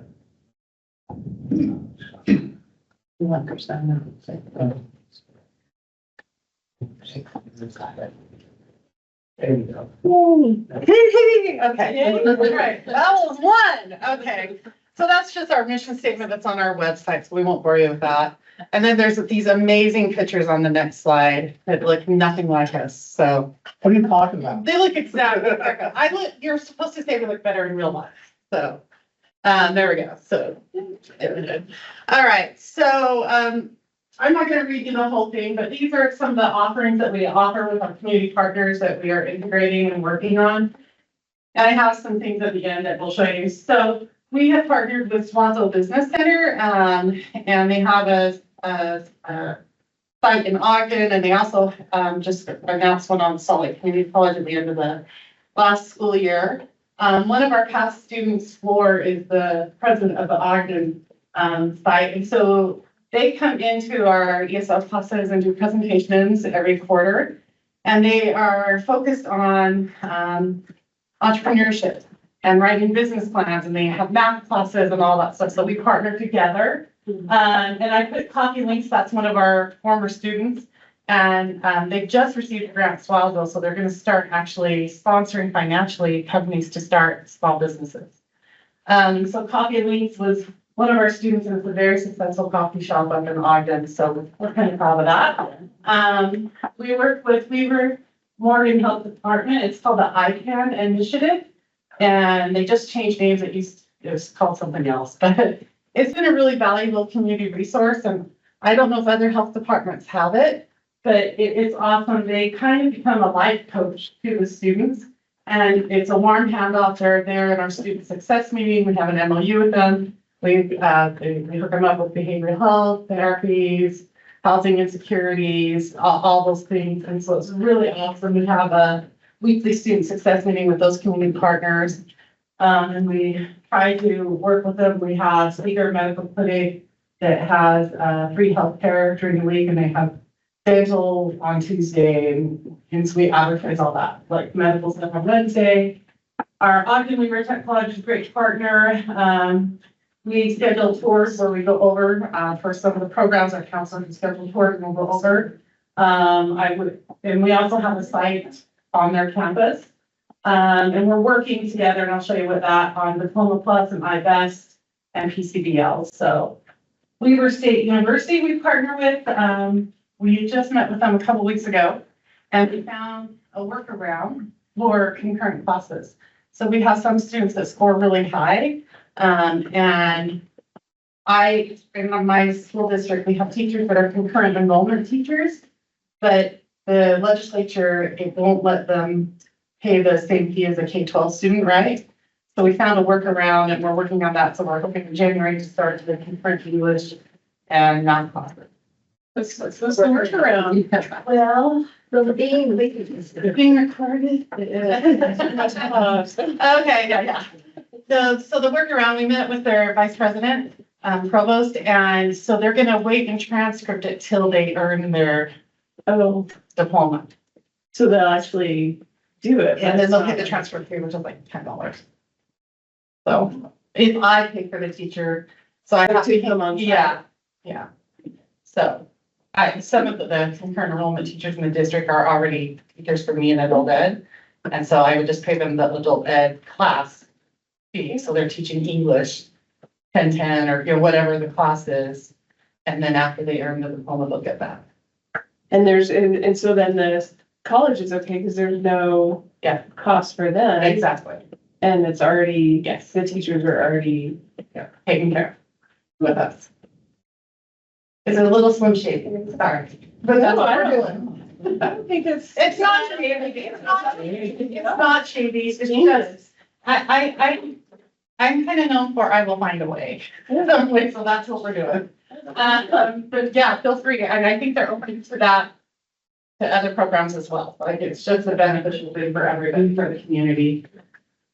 We also participate with a venture program with them, and that's open to everybody in the community. About half of their program is usually coming from us. So the venture program, if you're not aware of it, it's 9 credit hours that they are given, and they don't have to have high school diploma. They can take English classes. I'm trying to remember English, history, philosophy. I can't remember what the other one was, but isn't it like more of like a college prep kind of? No. Oh, No, they've changed it. Yeah. So it's actually, they're getting English 10-10 and I think it's humanities. That's the other one. I forgot the humanities credit for general electives. But they get 9 credit hours, free tuition. It's every Tuesday, Thursday night. And we can backfill because it's a higher level class, just like they would in the K-12. So it counts for their high school diploma. And it's on Tuesday, Thursday night. They get a computer, they get a Wi-Fi hotspot, and they have free childcare on Tuesday, Thursday night for it. And we also feed them dinner. So it's a really great partnership. And that's open to everybody, Davis, Ogden, Box Elder, everybody. I guess Salt Lake if they want to drive up. So it's a really great program. Workforce Services, and we'll show you, I kind of shared this last year, we came up with the Northern Utah Fast Track. And we work with AEFLA, it's a local, it's called Ogden Weaver Community Action Partnership. And so we've created internships and externships with them. So we have ESL classrooms there during the day. And so, a lot of our students come to us from other countries with credentials that aren't recognized.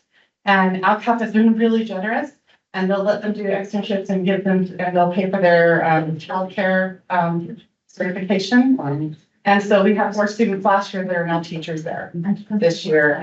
So it's really cool. They do a circle program and early head start there, so it also helps them if they qualify to get their children in childcare while they're in classes with us. Okay.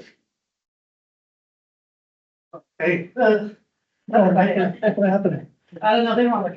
There we go. That picture that's not that long ago. I know. I'm a little more great. Okay. So youth build has moved to Ogden Adult Ed this year. Last year that was with us, and so we do construction prep and CNA. We do FAFSA nights.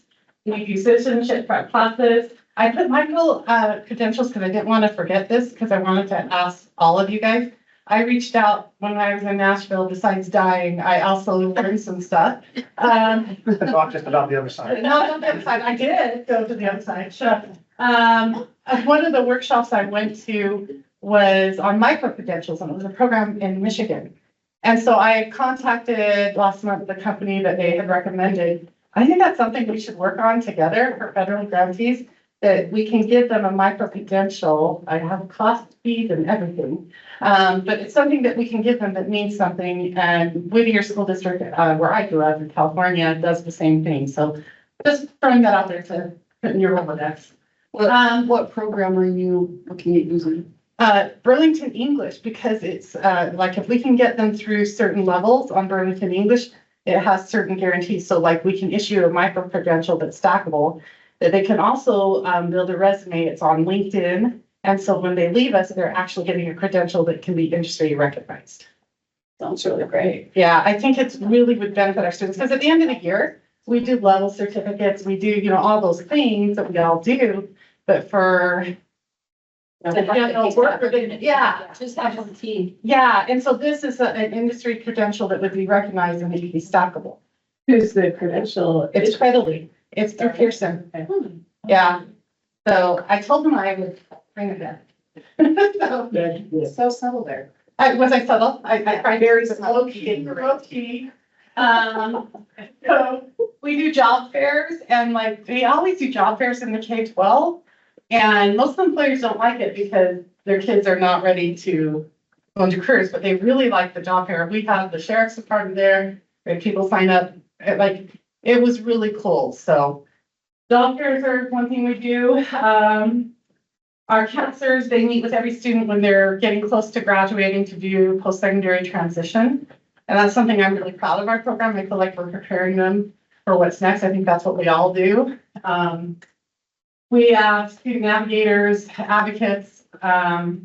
We do soft skill trainings for literacy. I just told Danielle, I wrote a grant this summer and they just gave us $27,000 for all the digital software stuff. So we're really excited about that.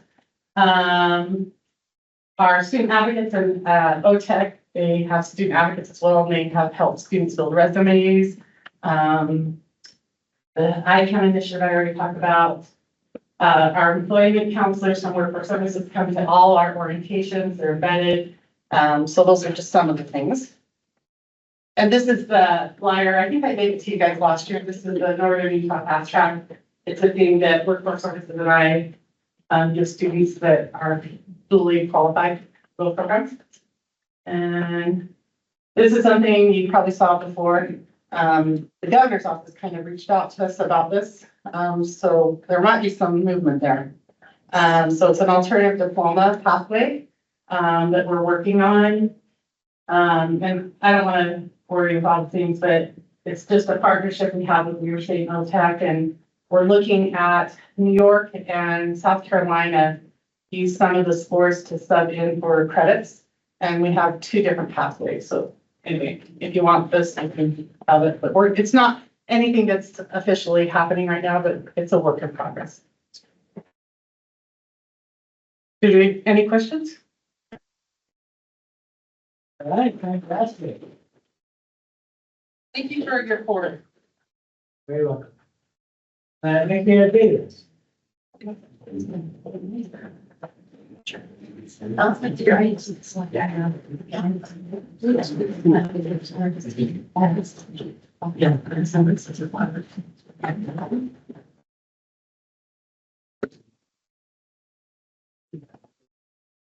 We don't have fancy PowerPoint, those are what had life happen recently, so. For Davis, we have, lots of federal grant stuff going on that we're pretty proud of. I'll let Therese talk about the IETs that are specifically happening with ESL. We have 4 right now. Okay, so, we've been doing, working on IETs for quite a while. I remember going to, CASAS Summer Institute, and they talked about the iBest there, and that was many years ago, and I thought we have to do that. Somehow that's gonna have to come about, and then WIOA happened, and it became much easier just to mandate it, and so it's worked out well. We have our partner, one of our partners is Davis Tech, and we've been trying very hard to continue to build that. We started with the CNA and business. And the CNA has been really successful. We've even had students go to HOSA and win national awards there. So it's been really, really good. Recently, the DTC went through accreditation, and they will no longer allow us to do the simultaneous best model because it doesn't fit their accreditation. And we did a lot of pushback on that, but they said their accreditation is very different from community colleges and very restricted. And so they cannot have a class that is for lower than the test level that they generally allow students to enter with.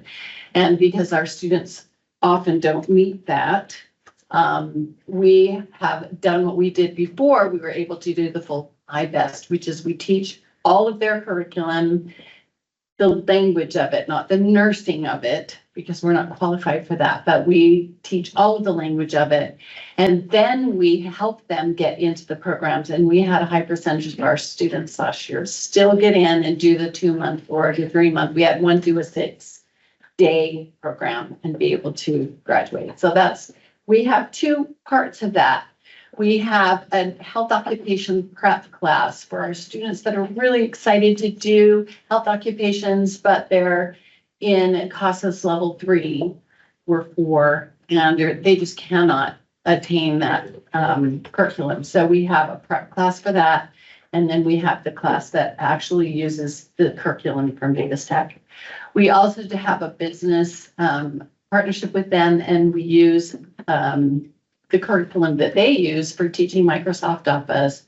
So we do the 3, we do Microsoft Word, PowerPoint, and Excel, and they can go over to Davis Tech and get the certification test there. And they also get a certificate for the areas that they pass in the curriculum. So that's what we're doing with that. And then last year we started a new IET. We found that in our district, they were hungry for teaching assistants. And we knew that our students could be wonderful teaching assistants, but they needed to have confidence and maybe some skills in paraeducation. And so we started a teaching assistant cohort. And with the goal that they would learn paraeducation and pass the highly qualified test that our district gives to allow students the higher rate. All of our students were able to pass the math and reading tests for that. We actually put them through interviewing process, and we had some openings. And so a lot of our students came and interviewed, and they did better in their interviews than the ones that didn't go through our program. And we actually hired 2 of those, and they're working for us, and they're phenomenal. We have about 10 enrolled in our next cohort, and they're very it's just a high caliber of people, professionals in their first language. And now this is an opportunity to do something that is at the same time as their children, have the same days off and get a pretty good sustainable wage. This year, we're adding internships where they can go to elementary schools in the area and do a short practicum. And so that's where we are with that. We have phlebotomy out there, but we did send a cohort through year before last. They all passed, and we've had several. We had about 4 last year as well, but we just haven't had The interest this year. we've had one person on it. So we're gonna try again in January. A lot of our CNAs have also gone on to the medical assisting. Yes, and Programs and phlebotomy, so that's, again, that stackable thing that, they Yeah, can they're progress working in. Yeah. One of them in our very first cohort is doing his nursing degree, his BS degrees. It's pretty exciting. And then the other federal grant that we got was to do an entrepreneurship type class, and we chose to focus on our 16 to 18-year-old population with it because when we surveyed them, we had a lot of students that were interested in entrepreneur type things outside of school. And so we had a brilliant teacher come up with an idea, and it's something she'd been exploring kind of on her own. And then she came to me and said, do you think we could do this for a class? And so it's a freeze drying stuff. I should have brought samples. So the students named the class Chilled Delights, and they freeze dry various and sundry things, but mostly candy. And then they rename it. So like a Jolly Rancher is called a Happy Herder. Anyway, the kids come up with all the different names, and they have, what is really neat about it is they basically go from, we want to do something, but we don't have the idea. So they go through entrepreneurship classes on our Ingenuity and Canvas. They do marketing, they do tax structure, they do business plans, they have to make presentations. They do like a cost and profit analysis. And so by the time they've gone through, if they're in there like a whole year, which most of them are, because over 25% of them now are coming in with less than 5 credits. So they need a lot of credit. So they're generally with us a year, sometimes even 2 years. And some of the students that are continuing out in the second year in that class, they are loving it. They're outgoing. And I was so sad that Stephanie missed our last advisory meeting because we have 2 of those students there.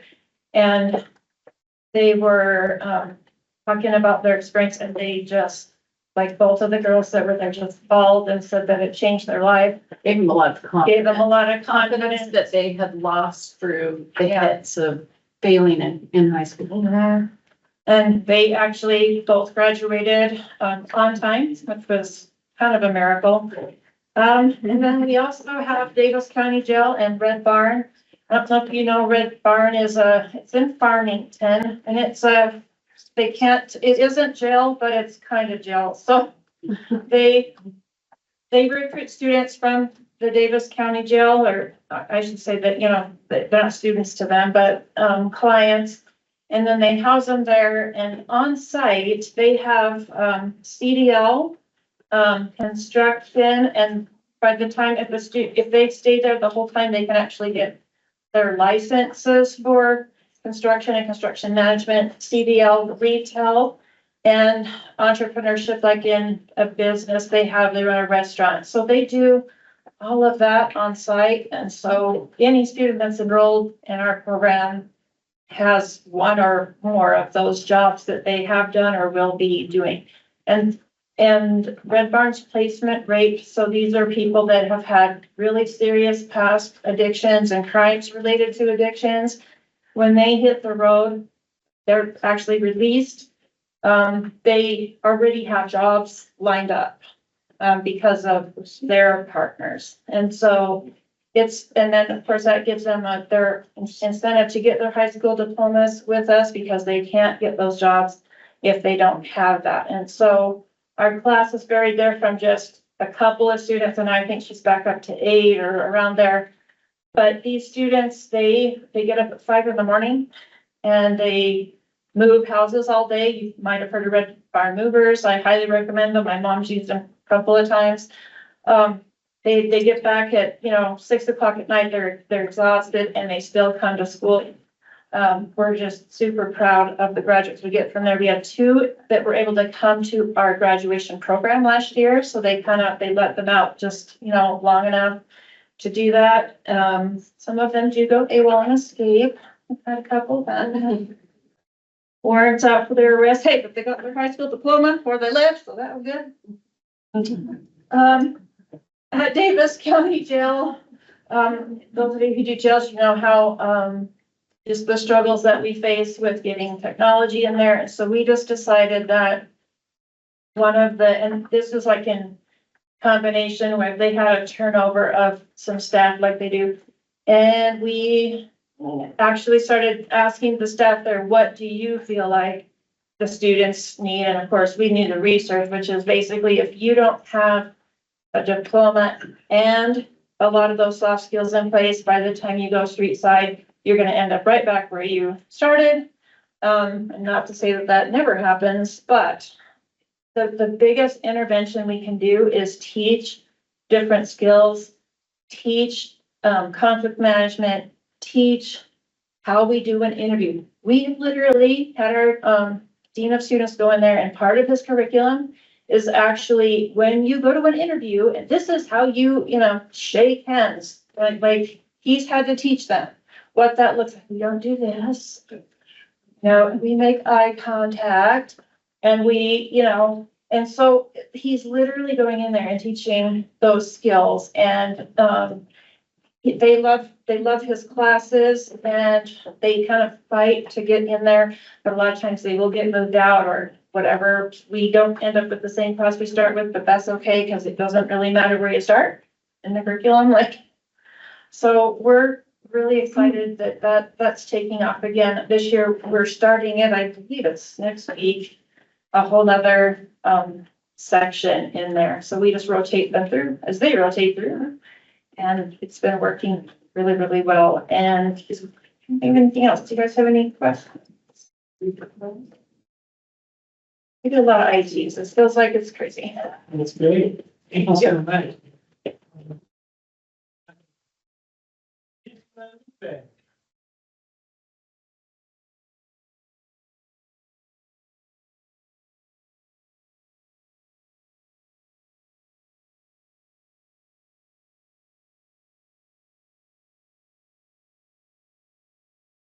That one, yes. It's just, in the thing. No problem. Out. Keep going, keep going, keep going, keep going. There you go.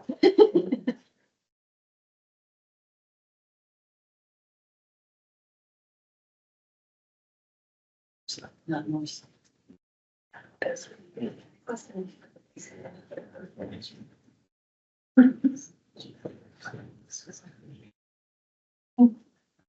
Okay, hi, I'm Amber from Guadalupe School. So this is our mission, transforming lives through education.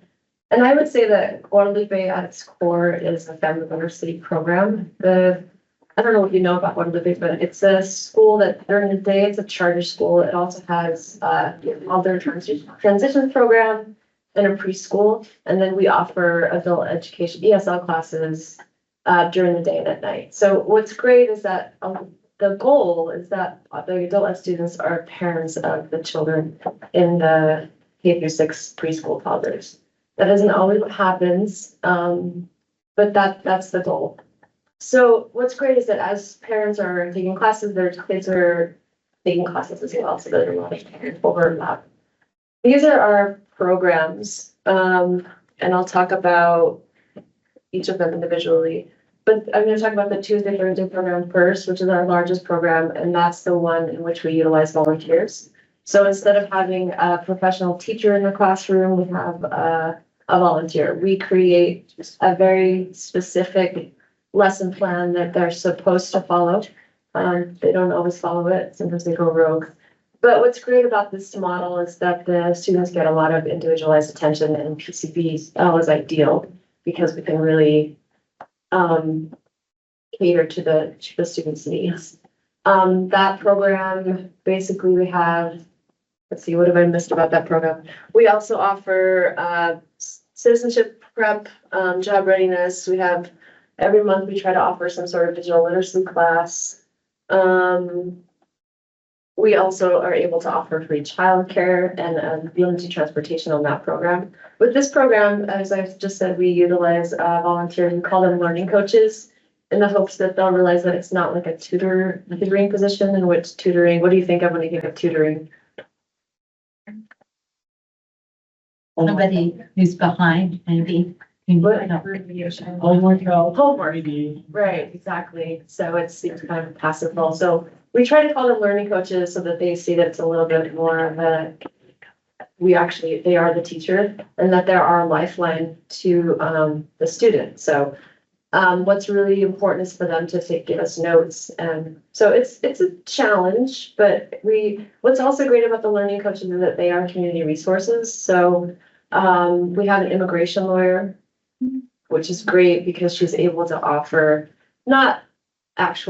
she's not going to be their lawyer, but she can give them just some advice about where to go to get proper services instead of being taken advantage of. Goldman Sachs, we also have, and just lost the other one. But some of these folks are able to offer some financial literacy courses. In fact, we're going to start a new cohort of students so we can get the math going. And they'll be teaching their students some specific financial literacy. Yeah. So the other program, family literacy, is our morning program. And this is a picture of some of our students from that program. It's a phenomenal program. We've just started doing more field trips, which is great. So we're taking the students to the National History Museum. We just took them to community gardens, and some of the parents were able to sign up for a plot of land, which is really hard to get. But I just think that when you get them out of the classroom is what is ideal. Public library, we're starting a new partnership with them, and they are going to teach the digital literacy classes there, but also on site here. But that's a new partnership that's just starting, but that's going to be great. This is just a couple of student success stories. The one on the forehead, she has been in our program for about 3.5 years. And I'm just going to read what she said. Since I began studying English, I don't need an interpreter to communicate with my children's teachers or for medical appointments. I feel proud because I can advocate for myself, my family, and my friends. My son has autism, but because of Guadalupe's English classes, I can communicate with my son's therapist. My babies have been coming with me to Guadalupe since they were 3 months old, and they also have the opportunity to develop in an excellent environment with great teachers. We also had her speak. Guadalupe does a gala every year to raise money, and we had her speak. We always have we showcase an adult. And she spoke, and she stole the evening. In fact, they've asked her to be the MC this year. I think it's really cool. And then she also just got a job at IHC as an orderly. So that's a wonderful story. Luis Sosa, he started in our family literacy program with an ESL level of 4. He got a job, and then, as you can read here, got a job as a manager in Park City Restaurant and an Uber driver. He decided he wanted to try Slick, so he stopped taking classes with us and moved to Slick. He moved into their ESL program, and he said that he felt like ours was a better program. So he came back to the evening program. He just stopped taking classes with us. Got a real estate license, and he makes a lot more than I do. I'm very impressed. Yeah. And then just to highlight some of our partners at Guadalupe School, we have a social worker, access to a mobile health clinic, animal vision screenings. We have a parent advisory committee, which helps kind of form activities and programs for parents. All of these are our community community partners, the new ones, we have a partnership with Baby Top Food Bank. They come in once a month and provide 15 pounds of free food to all of our students. Alpha, how many of you heard of Alpha? Alpha? It's a new one, and it's a Latino professional organization, but they are gonna come in, and it's not just for Latinos, for Hispanics, but they are going to come in and offer some of these classes that I've mentioned, budgeting, resume workshops. I think it's great when they come back more than just once. It's not like a one and done. So that's exciting. Prime Corn, I'll talk about in a second. And then Proxima is another program that I think Katie, does anybody else familiar with Proxima? Kevin's been slowly reaching out to all of the adult ed providers, so if you haven't heard from Kevin yet, you will. Yeah. The goal is to help students find jobs in the medical field. It's a partnership with the University of Utah, and I haven't done much. I don't know if you can speak more to. Yeah, I'm happy to talk about it. We all need to be connected with them. So Yeah. This program started out of the UVU president's office, and they recently broke off into their own organization. The goal of Proxima is to help people. For now, they're starting with health sciences careers. They'll pay for their tuition budgets and give them career coaching. They have direct partnerships with UVU Health and Intermountain, so they can't stay guaranteed positions, but it's pretty dang close. As you can say, guaranteed positions after getting through those programs. And they've been really amazing to work with. So I've been working with Proxima Refugee Services Office, Intermountain Health, HR, and a few other groups on developing career pathways for health sciences. Been in a working group for just under a year. But he's trying to make connections and understanding. They've been really open to understanding adult education and what kind of supports we need in adult ed to be able to successfully refer people out into their program. So right now they're exploring like a pre-qualified entry into their program for adult ed students. Like looking at Stephanie, because I've been circling to you with Kevin about this exact thing. So they want to create a system where people are already pre-approved into the program if they complete certain milestones in adult ed. Which is great. That's interesting. What else? We also do, so each month we have our students, we kindly encourage, somewhat force our students to do a group to do a presentation. It sounds like it's a great way for them to get that practice. And at the end, we have a community partner come in and just kind of present on what they offer, and that's been really successful as well. One other thing I just want to showcase is last year we started doing something called a wellness night, and we're going to do it annually. We didn't tell the students about it. We just told them, come to class tonight and dress comfortably. And I was really fearful that they wouldn't be excited about it, but they all really got into the yoga. You can see them there, which I think is really great. And then so we did 3 sessions, each 25 minutes, I believe. And of course, we created something so that they had to follow through and kind of created it to an English language task. But that, and then we did a mindfulness moment. So we talked about it, which you can see in one slide, and then they were in a group and they had to go through kind of just how to, breathe, which a lot of our students just don't do. And then we also talked about healthy eating, which Prime Corn which is one of our partners. They can really help. The students actually got to make something, and then they talked about healthy eating. So that's what we're doing at Level 3. Questions? Awesome.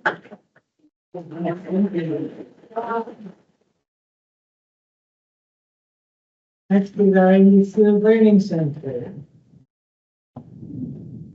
Can we keep it on time? Because we can have some commitments. After 12. So, can everybody stay in their time? And yes, Are we, how many more? Are we? 3 more. But you're right, we do need to count out the answer. I'll Chris during. No, yeah, I'll talk yeah, fast. I guess we. I can. I just want everybody to have this on the in our optional facility. Not very, Let's do it.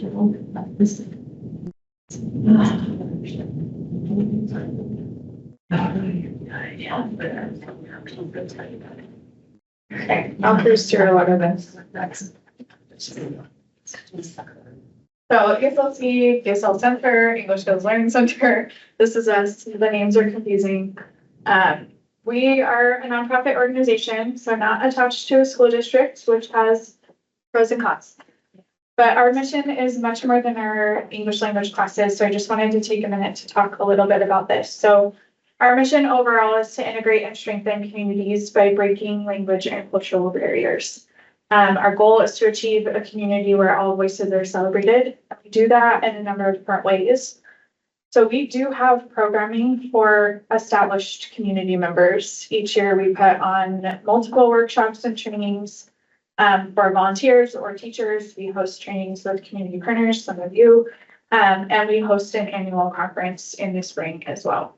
We have a variety of different volunteer opportunities, and we treat our volunteers as if they were staff members. They go through intensive training before they're in the classroom, and a lot of them, like Scott pictured up here in the top, he was just recognized at an award banquet that we have. Scott's been volunteering with us for 11 years, teaching citizenship, and we calculated that he's probably helped 250 people pass their citizenship exams. He's been with us. So our volunteering is not go have fun because you speak English, which a lot of our other community partners think that it is sometimes. And then in addition to our programming for established community members, we have the adult education side, which takes the shape in several different programs. Some of these are affiliated with AEFLA and some of them are not. So we have Emergent Reader Program and our Braille Literacy Program, which are for students who have never learned to read or write in any language. The Braille class is something new we've been doing for about a year. And I would love to talk about that, but that's not the point of today. Our life skills is more of our general English classes, what typically people think of when they're talking about ESL, just community engagement type of English. We have Empowering Parents, which is our family literacy. We partner with 11 this year, 11 Title I schools across Salt Lake County, and hopefully in Ogden School District any day now, if they could get it together. And not Josh and his team, the district. And then citizenship preparation, we have a separate federal grant, and then we have our workplace training programs, which we have a partnership with the Humanitarian Center and Deseret Industries, but then also do short-term contracts with specific companies who contract with us to come in for a variety of different purposes. This is just a snapshot. I don't want to go through all of this, but I do want to point out the prior formal education and employment status of our students overall has shifted pretty significantly in the past few years. This is something that we're looking at, especially related to WIOA programming. 20% of students having a college degree is not something that we have seen at the SLC historically. This more 27% of students who have had no experience with schooling is our typical service population. So we're seeing that kind of on both ends now. So something we'll be leaning into this year is working more on how to serve internationally trained professionals and develop career pathways with a number of different partners involved in that project. Same thing with employment status. I'm always shocked when I look at these numbers and look at 60% of our students are employed full-time because they're underemployed. So this is why I want to talk today about our workplace English program. So this is an opportunity that we're seeing if students are already employed. What typically happens is they're getting into an entry-level position, then they don't have time to come to English classes with all their other responsibilities, and then they're stuck. So we're targeting different companies to come on site to teach English classes as a part of their workday to give them some upward mobility, either outside, don't tell them that, or within the company. So we've been doing this type of work since 2005, but it's kind of shifted shape as we've gone along. So right now we currently work with Ultraden, Lavery, and Adobe, but we're averaging like 3 requests per month from different companies. So we are getting a variety of requests from like, I have 3 people employed who need English classes to, hey, can you start this full-on program? Because we have 300 employees who would benefit from this. So we're kind of navigating this right now, which is what I wanted to talk to you about today, was just examining partnerships and vocational English opportunities and how you all are doing that. I want to learn from you as we're going through this too. So when we partner with companies, go ahead, Tracy. Just, maybe you're gonna say this, but when you partner with companies, do the students generally get paid to come to your classes? Yeah, so we'll talk about that right now. So this is kind of the steps that we take when we're forming a partnership. We have an initial meeting with them to understand their intentions, the level of students that we are actually talking about. I'll often get emails that say things like, they don't speak any English at all. And then when I meet with the students, they're practically fluent. So there's issues there. And then we talk about investment. So we have said with these 3 companies that we're partnering with right now, we will leverage our AEFLA funding to be there. You don't have to pay us at all if you pay your employees for their time in class. And most of our partners have been really open to that. Some of our historic partners were not open to that this year, and they're no longer our partners because that spoke really loudly to us. We can only offer so many classes under AEFLA funding though. So we have additional partnerships that happen with an investment on the employer side for us to be there as well. We tour the facility, set goals, expectations, and then we start this official partnership agreement if it makes sense for both parties. We come in and pre-screen, pre-test, schedule days and times, map out a scope and sequence, launch the course, do our thing post-graduation, and carry on. So. Yep. So you go ahead and you pre-screen and you find out what level they are, and then do you teach one class? Yeah, our whole model at the ESLC is based on literacy as the placement. So if somebody doesn't have literacy at all, they're going to be in an emergent reader class. And we take that same approach with workplace partners too. If the literacy is so split among the students that we feel like holding one multi-level class would not be effective, then we're going to ask for that split. So we have that currently at Library.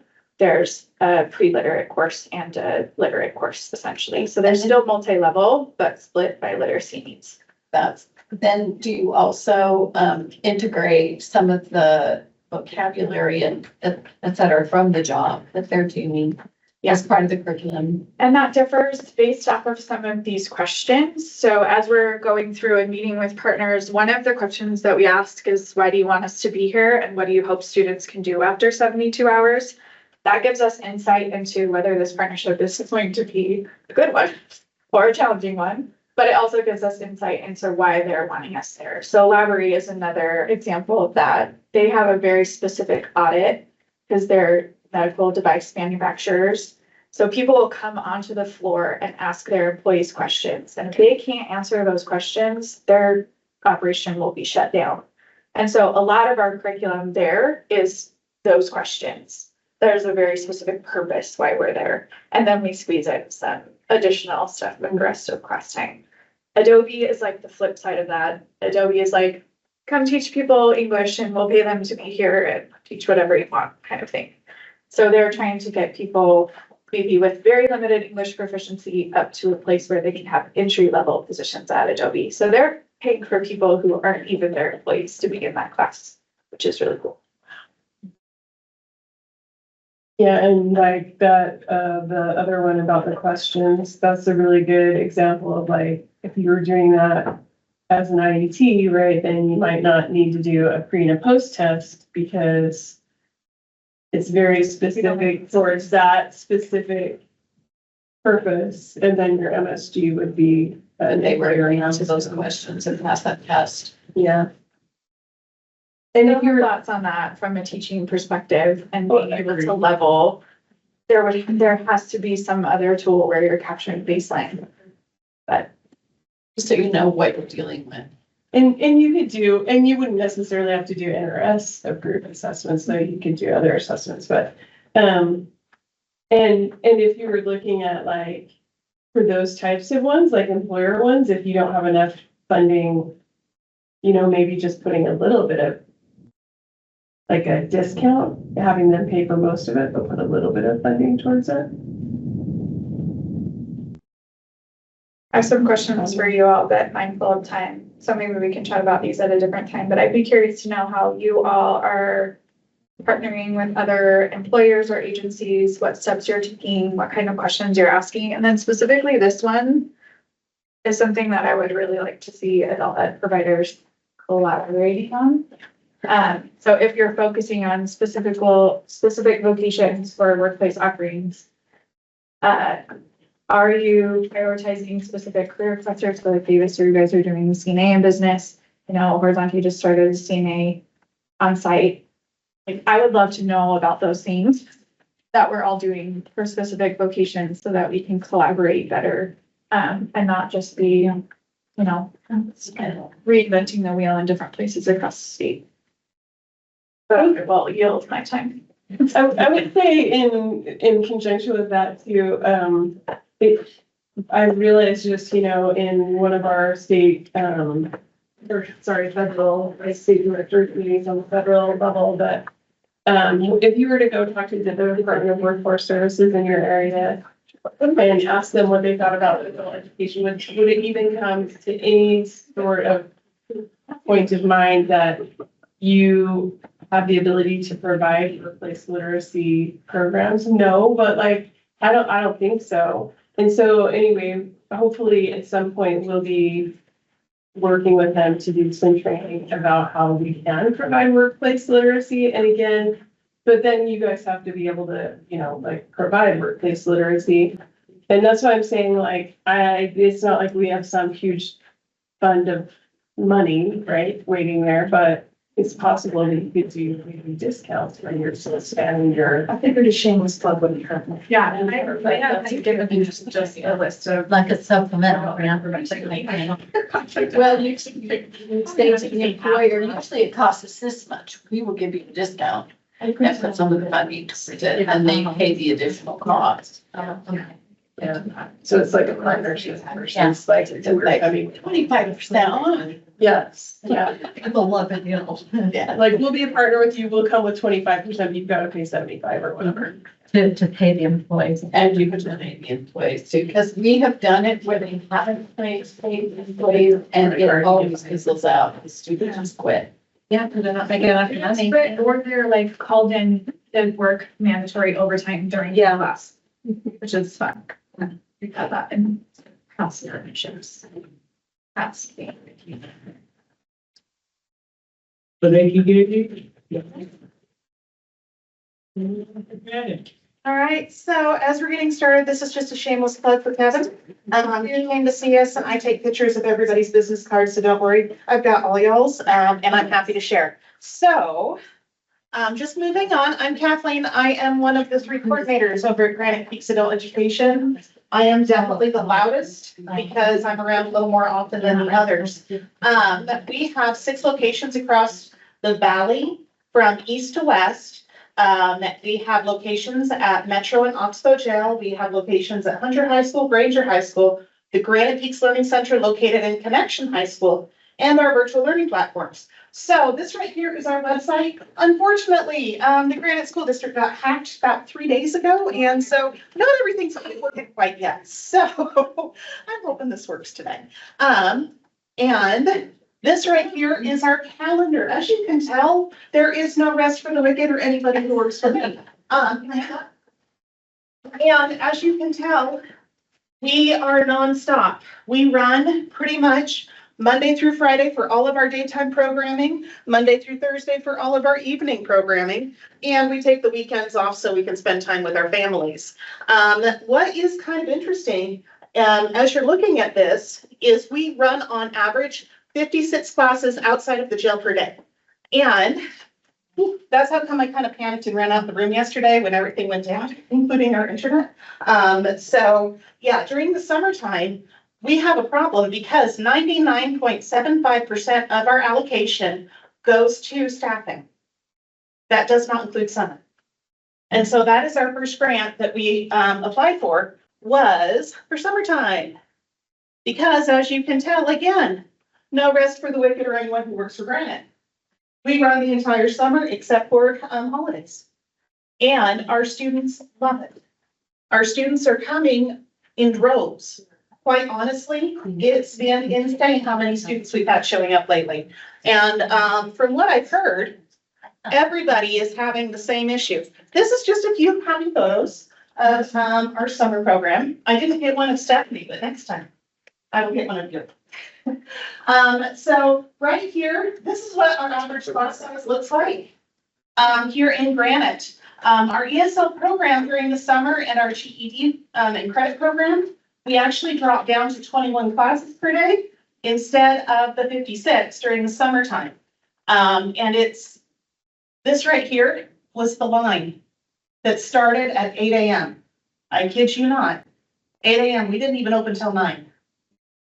And we had a line all the way across the parking lot for people wanting to come to summer programming. So we'll probably be applying for supplementals to expand a little bit, but it's been very successful for our students. It's been very successful for our teachers. And at the end of summer, I throw an end of summer, hey, we survived bash, and everybody's invited, including Weaver, who came down to help support us because Dave was out. And we had a whole bunch of people there just having a good time. But yeah, on average, the majority of our students stick around. They enjoy what they're doing, and they're really quite entertained and happy that we're here with them. Our next grant is our P&I, and unfortunately, I don't have pictures of them, but that is Rebecca Smith and Sherry Mortenson's wheelhouse. Rebecca Smith is my hero. She seriously is me on steroids. And Rebecca never stops. She bounces between Oxbow and Metro. She helps students that are transitioning out work with Sherry Mortenson, who gets them in touch with me. I actually had a few emails from her this morning of students that just got out that we're going to get into classes. So that way we're helping them transition into school on the outside, because it's very different between going to school in jail and going to school over in the classrooms. And so because of that, we have a very soft handoff process that Rebecca hands off to Sherry. Sherry makes sure they have housing. She helps them get DWS all set up. She helps them with folk rehab. She helps them with all that wonderful stuff. And she is a one-man army. She will help them all. And as she helps them into that, she'll help them into classes with us at Granite Peaks. Once they start attending classes, they still have the opportunity to work with Sherry. And then they also get handed off to me or to my assistant coordinators at one of our many sites. And it's really been great because they use the good time initiatives for students attending in the jail setting to help them get out sooner. And so we have students that are already actively engaged, already super excited to be getting out early. And then they come and see us on the outside. And I keep a coffee station and a snack station in every office I have. So that way when they come in, if they're hungry, if they need something before class, they'll stop by, pick it up, check in, and head off to class. And then our next one is our IELCE. And this was our UTA project. And it made me giggle just a hair, because even though UTA ran out of money and had to cancel it, it's still up on their website. Yeah, exactly. Yeah. But our UTA ESL training program was absolutely phenomenal. We're really hoping that UTA will come back to us and say, hey, we figured out our budgeting issue, because they forgot to put the training program into their fiscal year budget. And that's why they had to cancel it. What we did is we did a lot of recruitment with our students and with UTA's people that they were interviewing, saying, hey, let's get you signed up with the trainee. We can help teach you better English. We can help you with your CDL. And these are our classes of students here that actually succeeded and moved forward. Even their picture on their website is one of our graduates right there. And it was absolutely phenomenal. We had one of our teachers, Alex Smith. He is a doctorate from Harvard teaching this course. And he was so passionate about his students and taking care of his students and their needs. It really was quite heartbreaking when UTA said, yeah, this is a fiscal problem. It's not a, we want to end this, it's a money issue. So we're hoping that they'll fix that issue. Right now, we are actually, talking with Intermountain about doing something very similar, and so we're very excited. We're hoping, and I don't know how far along we are, we're still in like the beginning, step 2 and step 3 of it. But we're hoping to get space over at their huge center over on 54th and State, where they have all these different sites, and we'll be able to have a room out there. So we're very excited for that. And we've been working with them. Dave's been working with them a little more closely than I have, because unfortunately I was out this last week. And then we also do have our building maintenance program, sponsored through the Granite School District offices, where we use their CTE classrooms in the evening. And a lot of our students that go through this can apply for jobs in apartments as building maintenance people and get free rent as employees. And so it's been very beneficial for quite a few of our students. And then we do also offer our ESL level 6 transitional class. A lot of our level 6 students don't want to move up. They don't want to pursue academics. This class helps them with that. We do novel studies, we do book studies, we do Burlington. These students are by far the most opinionated students I have. It's awesome. Where they'll come up, they'll tell me what they think, they'll tell me what they want. And they're learning how to express that in English to everyone. And then what we're actually doing is once they move up to level 6, we're testing them as ABE learners and not ELA learners, because they're all level 6. And so it's been really neat to watch our students go into that from our level 6 course. And it's been really fun to watch them write letters to people. It's fun watching them write letters to their congressmen, to their legislators, saying, I'm an ESL learner. So it's been really, really fun watching all this stuff. I know that I'm just barely hitting the tip of the iceberg today. And I told you, Amina, I'm talking fast just for you. And so I'm exactly at 9 minutes right now. So do y'all have any questions for me? Over there. Yeah. What sites do you do besides your main Granite? And I the am gyms? over all daily operations outside of the gym. Okay, so I my have question is, Granger High. oh, okay. We do our virtual learning and then Connection High. And Connection High is from 9 a.m. to 9 p.m. What's Connection High? That one's on 5th East and 3900 South. Oh, you're in. Yeah, that's our main location. Okay. If any of you ever want to come and do a little tour or walkabout, next week's going to be a little crazy because it is testing week. But the week after, give me a call. Okay. Yeah. My other question is about your level 6 class. Yeah. Could we have some of our students who reach that level? Oh, absolutely. For them to you? Yeah, absolutely. That class is taught in hybrid form. And so it's in one of my origination rooms where all you'd have to do is enroll them into level 6. And here are all of our virtual classes right here that your students can access. Let's see, English right here. And then all you do is click, and I'm going to turn off my mic just so we don't scare the poor teacher. And we're just going to connect in really quick. So in our origination rooms, and hopefully everything's working today. Hey, it is. Okay. So in our origination rooms, we have our teachers, and it looks like they're taking a quick little break here, that are able to interact with students in person and online at the same time. Now, many of my teachers know that when I pop in, unless I engage, don't bother. I'm just showing them off. But it's fun because a lot of our students, and today is a Friday, so we don't have as many students attending today, but it really is a lot of fun for them to interact and engage. So we have in-person and online options for this. So, all right. Well, I have done my 10 minutes.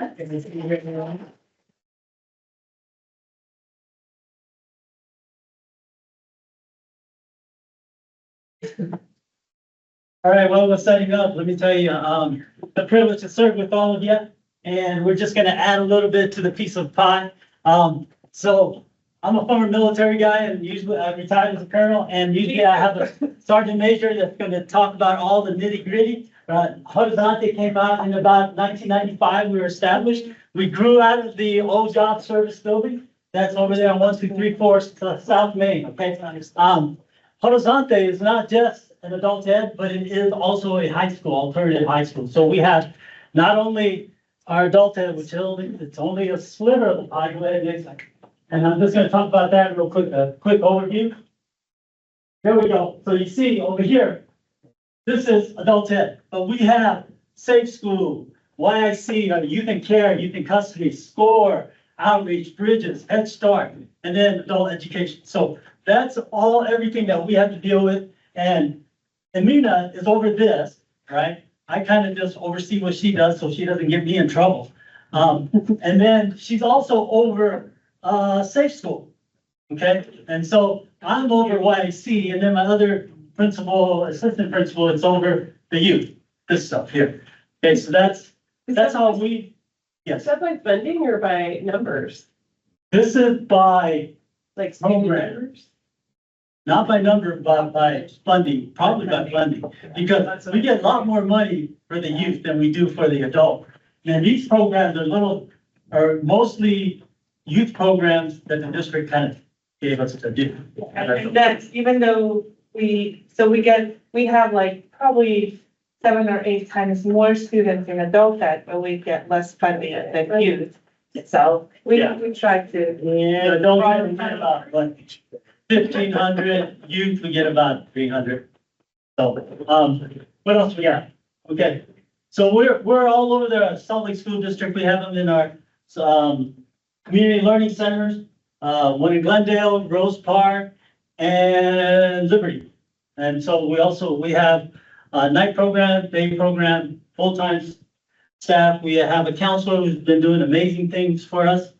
And now I'm gonna have my sergeant major here talk about the nitty-gritty. All yours. I hope this was visual enough for you to see like how under one building we can operate like 10 different programs. And we do come here like shaking and doing all weird stuff that we don't really know where we are and what the meeting is. But I do wanted to point out some good things that are happening, and I actually wanted to use this slide to invite all of you to join us for the first cohort of the CNA. We have actually gone a little bit, like maybe one step ahead with the Proxima. So we've already put the MOU in place, and we're starting classes on October 7th. So if any of you who are in close proximity to Fort Santa would like to join this cohort, let me know, or both.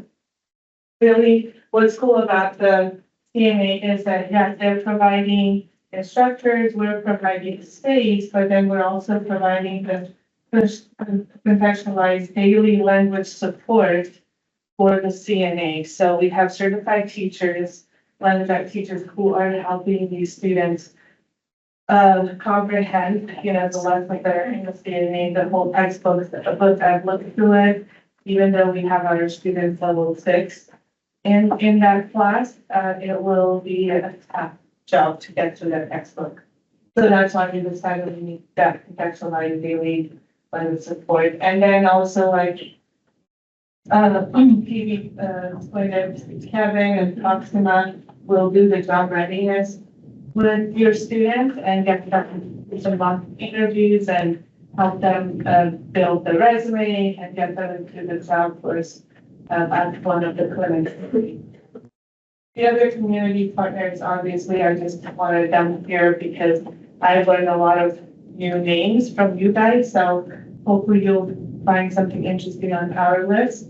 And that's Youth and Community in Action, who also have their Head Start in our building. Then the Hilton has always been a really good partner if you ever wanted to create some kind of like short the hospitality and customer care courses. They're happy to come and teach them our building. SLC are their students, so this is still in progress. So we're trying to work with Slick because apparently they got rid of their art program, which is the college academic readiness. So their students are testing, when they take the screener, they're testing into 900 courses, and I don't know if they have those 900 courses. They told us they don't have that support anymore. We're trying to bring them over to Fort Santa and build some classes during this time, but 15 every day. Optimist, I don't know if you're familiar with them, but they work with women and girls on building self-esteem and helping them. The program that we run at, for example, is called Dream It, Be It, and they're really nice to our girls. They help them with parenting, they help them with career, goal setting and scholarships as well. Fathers and Families Coalition of Utah, currently we're running program that's called Building Uplifting Relationships at the Road Park. And this coalition, this partner has been very valuable in helping our male students, you know, also with career planning, with, as you know, for example, I have a lot of young parents with parenting skills and then you can street block clinic once a month, free of charge for anybody who can show up and come. And just a few electives on site that we're running this year. Like I said, I would like to build more partnerships with other schools. So things that we're offering, maybe it's a good way for you to send your students to us and we can send our students to you when you have something going on. So really right now, it's just driver's ed, citizenship, basic tech, and the college and career support. And that's it. Do we fit under 4 minutes? Nice enough. You can do in half the time what everybody else. What's that? You can do what everybody else did in half the time. Yeah. Because we have.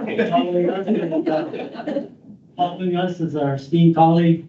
Okay. Am I it? Yeah. Cool, I'm just gonna wing it. You want to just the page? No, I'm just gonna wing it. So my name's Chris. I'm at the Utah State Correctional Facility. I've been there this is my 3rd year there. So we offer services from July through mid-June. So we're not quite year round, but we're mostly year round. We've got about a 5 or 6 week hiatus in between, just because we all know it's we get kind of right to go. So we do have, we try to offer as many services as possible, of course, adult high school completion, GED prep, ELL services, high school refresher courses. And I'm super excited because we are now, as of last week, offering a new IET program, which we have never done before. And there are very few state correctional facilities within the entire United States who are actually doing this. So it's been very, very difficult to get that on the road. The MOU with the lawyers, I don't even want to go into how hard that was, but that was ridiculous. But we do offer services mostly throughout the day. So our classes start at 8 a.m. As you can imagine, getting teachers back with all of their stuff through security gets a little bit difficult. So teachers usually start about 7:30.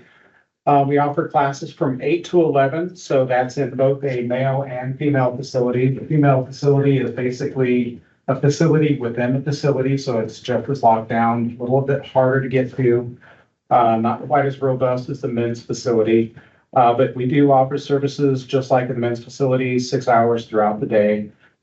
We also have a maximum security facility that is on site, and then we also have a mental health facility that is also on site. Those two facilities, we have to offer a little bit different services there. So in both men's and women's general population, we have teachers who teach in-person classes. We also have the ability to do some virtual classes through tablets that are offered for the inmates. The maximum security and mental health facilities, both we have to use virtual teaching through that. It's just too difficult to get in there. It's time consuming. So to give you an example with maximum security to offer high school services in there, it usually takes about 45 minutes to move one inmate because they have to have a secure movement. And it's just like you would think that it would be. You'd see it on TVs where they're literally like chained and handcuffed together and then they're chained like to the desks. And so it takes 2 officers per inmate to move that. So if you get 8 students in there, sometimes it takes upwards of 2.5 hours before you can start a class with maximum security. So because of that, we felt like we could maximize our time by actually taking those tablets that the inmates are issued and actually just offering virtual classes through those tablets. And obviously, it's not optimal because in person is so much better. But we have found that we've actually been able to get to more students that way. So previously, we were offering in maximum security last year, maybe 15 students maximum were getting high school services. We are now offering over 60 people high school services and maximum security. Yes. So 2 questions. Yes. Who's the internet service provider you guys use, like through the prison out there? So that goes strictly through UDC. That is their server. theirs. So it's their server. We do everything on their server. And then anything that we do have a computer lab that was just recently set up, but apparently quit working. So do they use Securus? That's what I'm asking. Like, Do they what? That They were on Securus. ACDS, but it's Yeah, it was on APDS. Yeah, But they were doing a new RFP, weren't they, and moving away from it? they were, Or but I did they mean, end up I staying? think they ended up staying. Oh, So that's kind of where we're at. No, that helps answer my questions. Is Okay. that who you have? We have Securus and it's a nightmare to do the tablets. They wanted to charge us tens of thousands of dollars to build an app. Okay. And I went, this is stupid. So they're looking at switching providers. Anyway, that's why I asked. and I'm like, APDS how has it's coming up. been pretty good. I mean, it's not great by any stretch of the means, Right. but anything's better than nothing. at this Absolutely. point. Well, those tablets are with them all day. I only get them for a few hours a day. So that's, Yeah, one of the issues that we have specifically is just not enough tablets for everybody. They're supposed to be indestructible, but they are not indestructible. yep. And so because of that, especially with that maximum security, the folks that are on the low side, which tend to have a few more behavior issues, they will not be issuing tablets, so that becomes problematic. So we actually literally, what we have to do is we have to bring them into the visitation booths and actually basically sit with them in the visitation booth and just kind of do like a one-on-one tutoring session. So maximum security mental health gets a little bit tricky and kind of offering some services there, but again, those tablets have been lifesavers. It's allowed us to expand it a little bit more. So, and most of the students have been super receptive to it. They've really appreciated the fact that they're just not stuck in their cells doing nothing, which is super helpful. So yeah, the ladies facility, again, not quite as robust as the men's facility. The ladies typically don't have as long of sentences as men's. We have to kind of roll through there pretty quickly, so they kind of cycle in and out through there. The one thing I do wanted to tell you about that we really started up, like I said, that we were super excited about was the new IAT program that we started up. So this is in partnership with Davis Technical College. So Davis Technical College out of Utah State Correctional Facility has a huge footprint out there. So they've got all sorts of beautiful programs that we really wanted to take advantage of. We decided to start off a pilot program really, really small with IAT because we weren't familiar with it and we weren't sure how it was going to work inside a correctional facility because UDC is going to throw in a lot of barriers that really prevent us from actually making it work really, really efficiently. So we went to a couple of training classes last year. We went through, what was it called? Stephanie was the training. Design camp. Design camp, thank you. We went into the IET design camp with Davis Tech.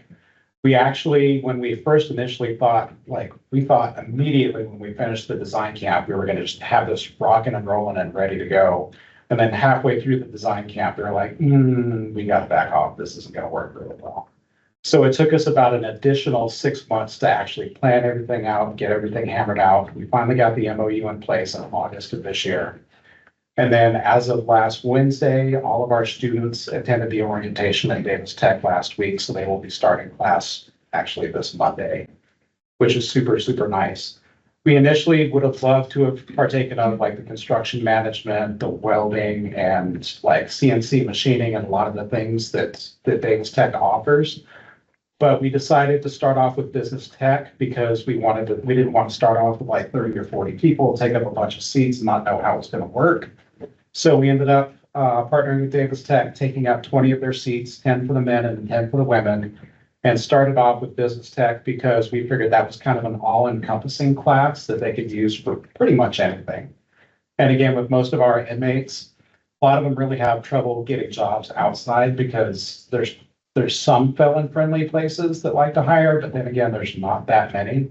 And so many of them want to start their own businesses. They want to do some entrepreneurship. So what better way to do that than introduce them into business management, give them their business English classes, teach them about business math, do all that stuff that they need to do, kind of take care of that. So that pilot program will be starting up. We're excited to have that going. So far, it looks very, very promising. UDC has actually been super excited about it. They've been touting it. It's been probably about the last month and a half or so where we've just really, the students, we had 30 people that applied for the position, obviously with 20 people, like, it's like, this is all we've got. So we've got another waiting list. So if it becomes super successful, the idea is to make sure that we can grow it and get it going and go through several more cohorts.